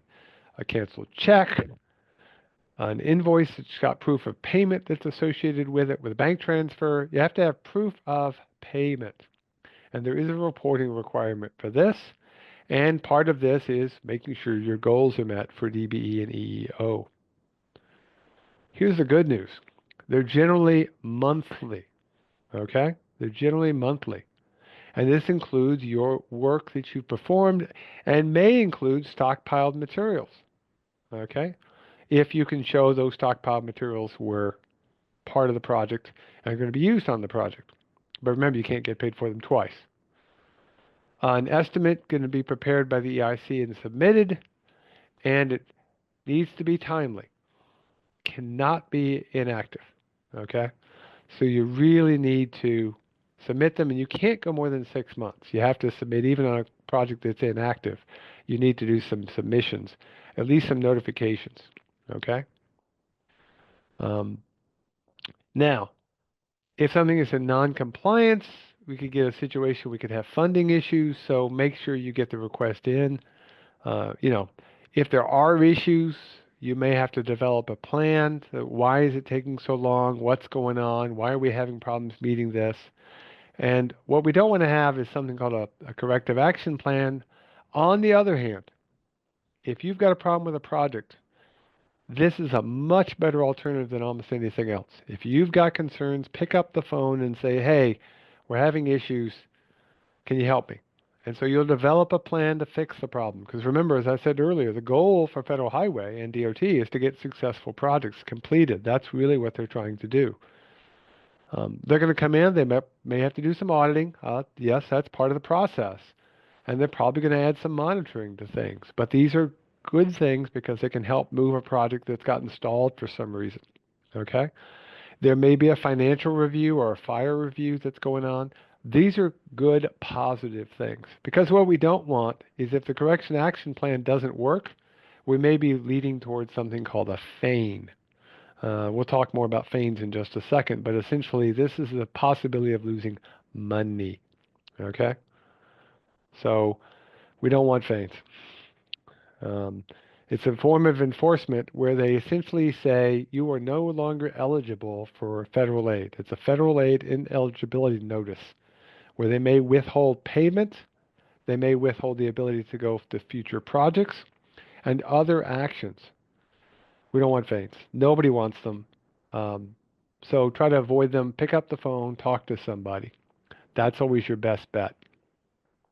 Now, in terms of a notice, this is discussed in Chapter 3. And let's just do a couple of real quick examples of some FAIN issues that, again, could be solved very easily with some communication. So what do you see here? Do you see a problem? Throw in the Q&A. What do you see here? What do you see as a possible, somebody might take your money? May not be all of it, but it might be some.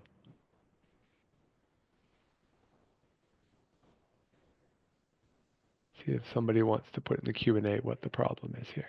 Yeah, there's nobody wearing a proper PPE. You have to have on a hard hat. You have to have on a vest. Okay? There's no safety plugs on the end of the rebar. Do you want to lose money over something like that? Okay? So yeah, you've got to really think about there are certain minimum requirements. Most of them associated with either safety, with the quality of the work, or the paperwork. Okay? Again, You're working in a stream. Do you have the proper stream controls? Do you have on the proper safety equipment? They don't in this particular case. Okay? And yes, I'm a bit of a wet blanket because I don't want you to lose your money. I'd hate to see that. Here's one that's a classic example of, okay, they didn't do a feign. It could have been a feign. They had not tested the concrete properly. They didn't have the proper course. Now, they had to go back and recore everything and then fix the repairs. That cost them $40,000 to go back and do the testing, which would have been tens of thousands had they done it as they were going along. And so they essentially lost most of their grant to go back and check the numbers. They didn't actually get a fein, but they had to spend money. It might as well have been one. You don't want to have to go back and test. So have a good QA/QC problem. Okay. So think of some. Give me some examples, 5 or 6 things that you can think of that examples where I bet they might think about pulling somebody's money. Let's see if you guys can come up. I've got a list of 7 or 8 here. Let's see if you can come up with most of them. Wrong material. It was supposed to be a certain kind of steel. They put the wrong steel in. Yep, that's a possibility. More likely, they're going to have you replace it. Failure to do certifications. So you're either going to have to do testing or you may get a fein. Right of way. Yeah, that's a huge one. You cannot do verbal right of way. It's got to be in writing. Falsifying documentation. Ooh, bad one. Bad, bad, bad. That's one that's more likely to do a fein than anything else. Don't lie. Tell the truth. Be upfront. Hey, I got a problem. Yeah. Okay. Yeah. Lack of good faith efforts. Failing to do civil rights. Failure to follow the Uniform Act. Failure to ensure testing. Failure to meet certain laws, even if they're outside federal aid, like ADA. All of these are things that come up. Okay. If you're supposed to be use high early concrete and you use regular concrete, you paid for high early, but you got regular. Well, if you documented that it's different and you can show that it's not affecting things, you probably should have done a change order. You might have been okay. But if you just do that and somebody catches it, that's the kind of thing they really don't like. So make sure you do a good job of documenting things and make sure people are following the specs to the best of your ability. Okay? So now we're going to close our project out. We got about, last few things. We're going to do construction completions. We're going to do a final inspection, a final walkthrough. Okay? You're responsible for that. And then you're going to do a contract closeout. Okay? Now, the RLPL should be involved in this, and they should be as part of that final inspection. And the contract closeout, they're going to be involved in that as well. And you walk through and make a list of any final changes that have to be done before you close the project. Don't close the project prematurely, okay? Because you're going to do a final reimbursement request. Don't do this till all the expenses are in. You can hold the project for a while, okay? But you're going to have a final acceptance for it. All right? You're going to accept that the work is done. And if it's on a state highway, there's a special process for that. You should have developed plans, as-built. Anytime you're doing work on a bridge or the national highway system or state highway system, it's required. But it's probably a good idea anywhere to have good as-built because it's going to help the person when you get back to the circle and we're back to doing this project again in 10, 15, 20, even 75 years. You're going to do a financial summary to check the economics. And then you're going to possibly have to look at doing some audits. If it's more than a $750,000 project, you're going to have to look at when's the last time an audit was done.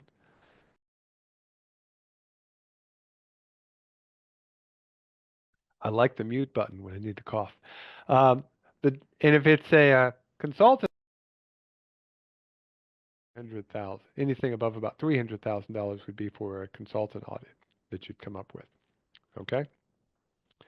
And then, of course, your final reports that have to be submitted. That's when you're going to have the project finally closed. Those final reports are going to list how did we do on DBE?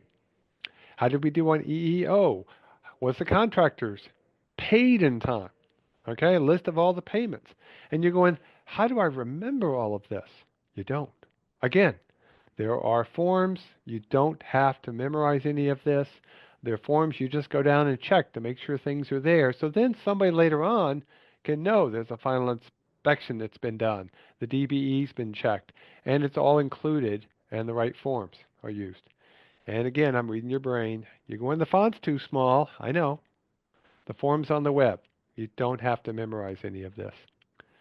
So when you finally get done, you're going to do a final inspection. You're going to make sure everything has been done according to the contract. You're going to do a closure, and you're going to have to record these things and keep them. Okay? And this includes any kind of punch lists that have been fixed and all that, and final acceptance. Before you close the project, you need to ensure there are no outstanding claims, there's no outstanding work, and there's no pending issues. Don't get rid of things until you're absolutely sure of what you've got. Okay? So before you do a final voucher, because once that's done, if you found out, oh, we forgot to bill them for this, it can be very hard to get you money. We don't want to do that. We don't want you to lose a dime. Because what's going to happen is you're going to submit a voucher to the DOT. They're going to submit one to Federal Highway, and they're going to do a financial review and submit a final voucher and pay the state. Now remember, you got paid by the DOT probably long before this happened. So it can be really hard to go back and get it. Let's see. I've got a question in here. Are there any requirements that the contractor provide all the records via digital versus a cabinet of paperwork? In other words, can they submit things digitally versus doing it paper? Yeah, there are ways to do that. They're outlined. But you need to get a document. And here's the key. This is actually maybe the more challenging issue. You have to keep records for a certain period of time. And you have to have a way to keep digital records as well.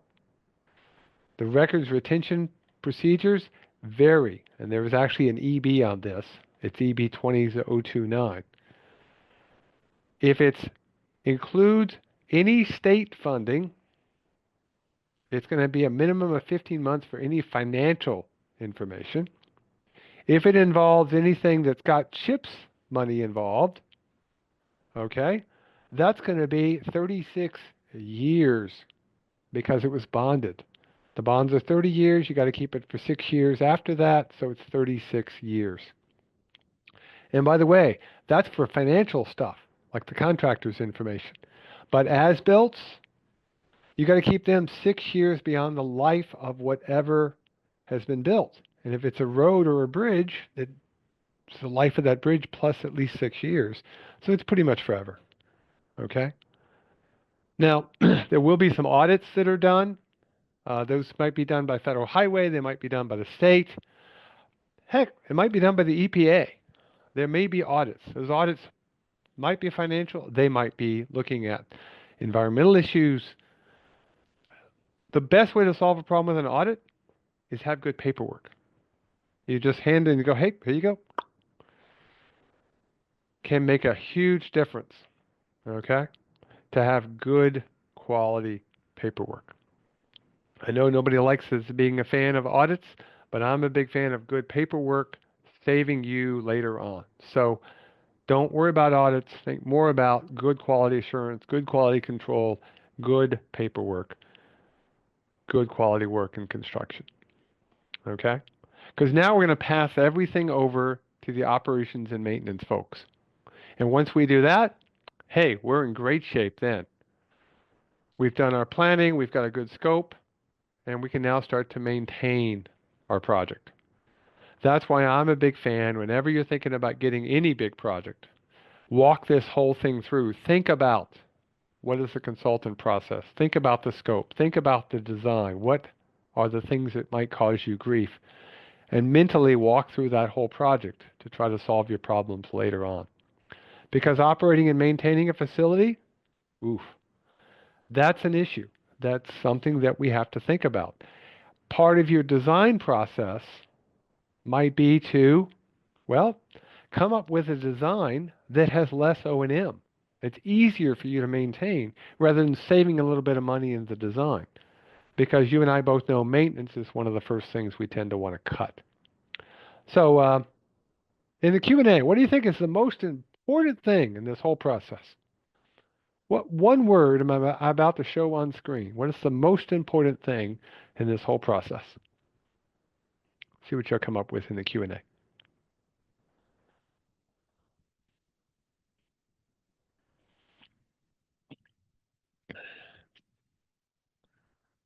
the single most important thing? One word.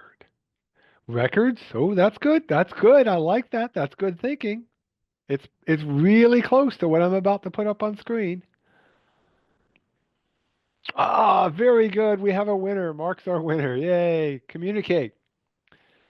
Communication, whether it's a diary like somebody put, record keeping, a phone call, a meeting, communicate, communicate, communicate. And if you're not sure, go get some help. Help is available in lots and lots of places. So let me just ask you, one word. We're going to build a Wordle. Now, with Wordles, if you put multiple words in, they each show up individually. You probably notice that.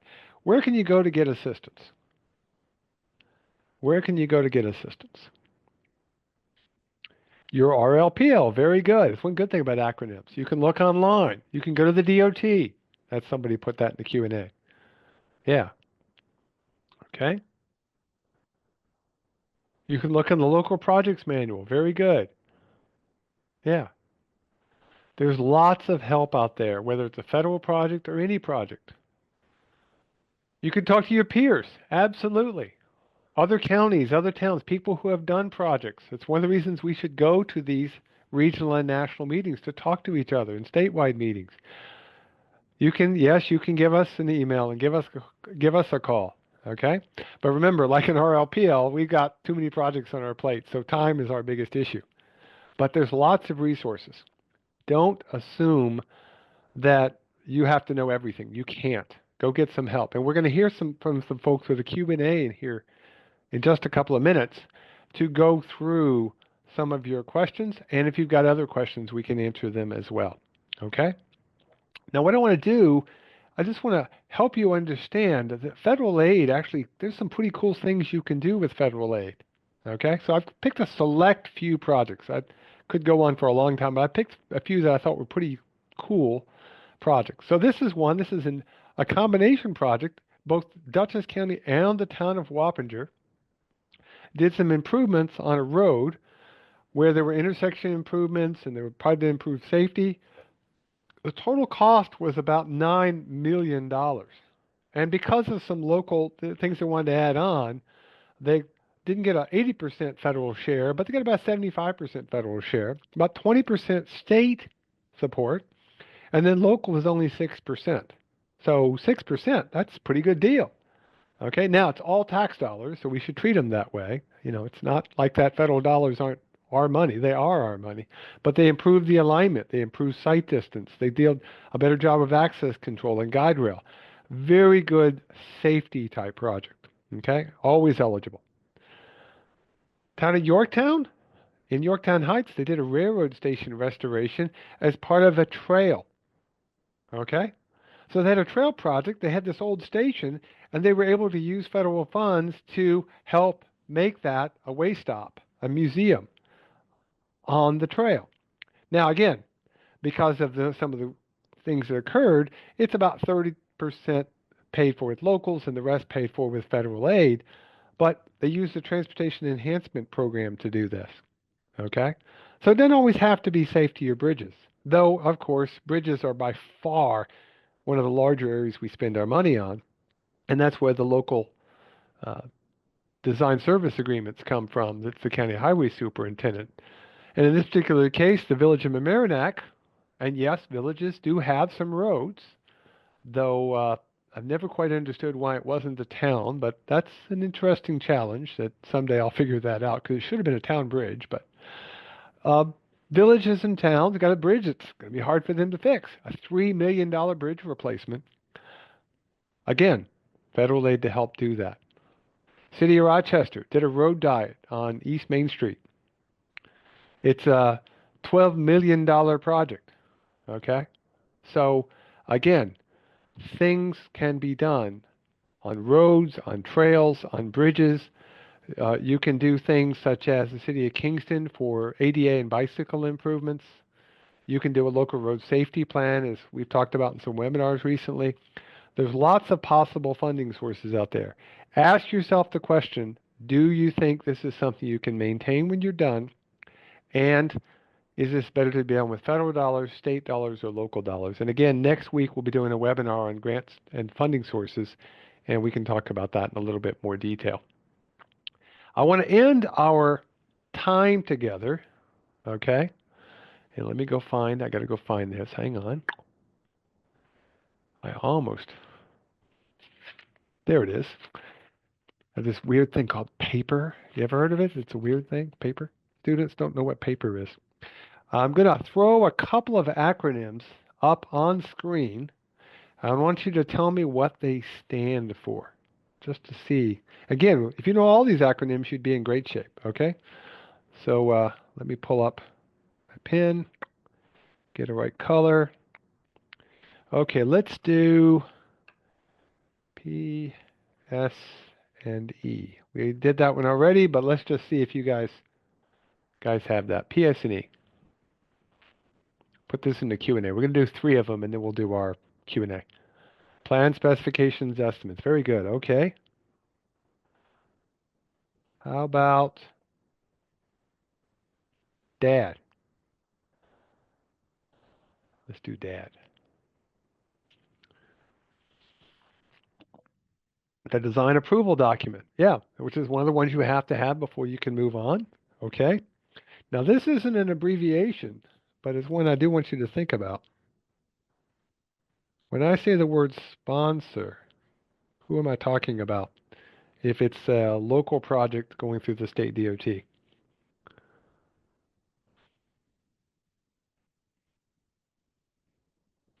It's the local owner. So it might be county, it might be a town, it might be a village, it might be a combined bundled project like we saw with the county and town in Dutchess County in Wappinger. Okay? But there will be a lead agency who will be the official sponsor and as a local official who has to sign off on things. Okay? Cool. Very good. Again, take your time, look those over, and feel comfortable with them. You'll be in pretty good shape. So what we're going to do now, once I find my mouse, there we go. We're going to keep asking questions. These are 3 that have already come in. You're welcome to add to this list. We will do so. But we're going to be doing a Q&A. Let me just check over here and see who I've got my panelist list here. Okay, looks like we've got our panelists. Most of them are available. So I will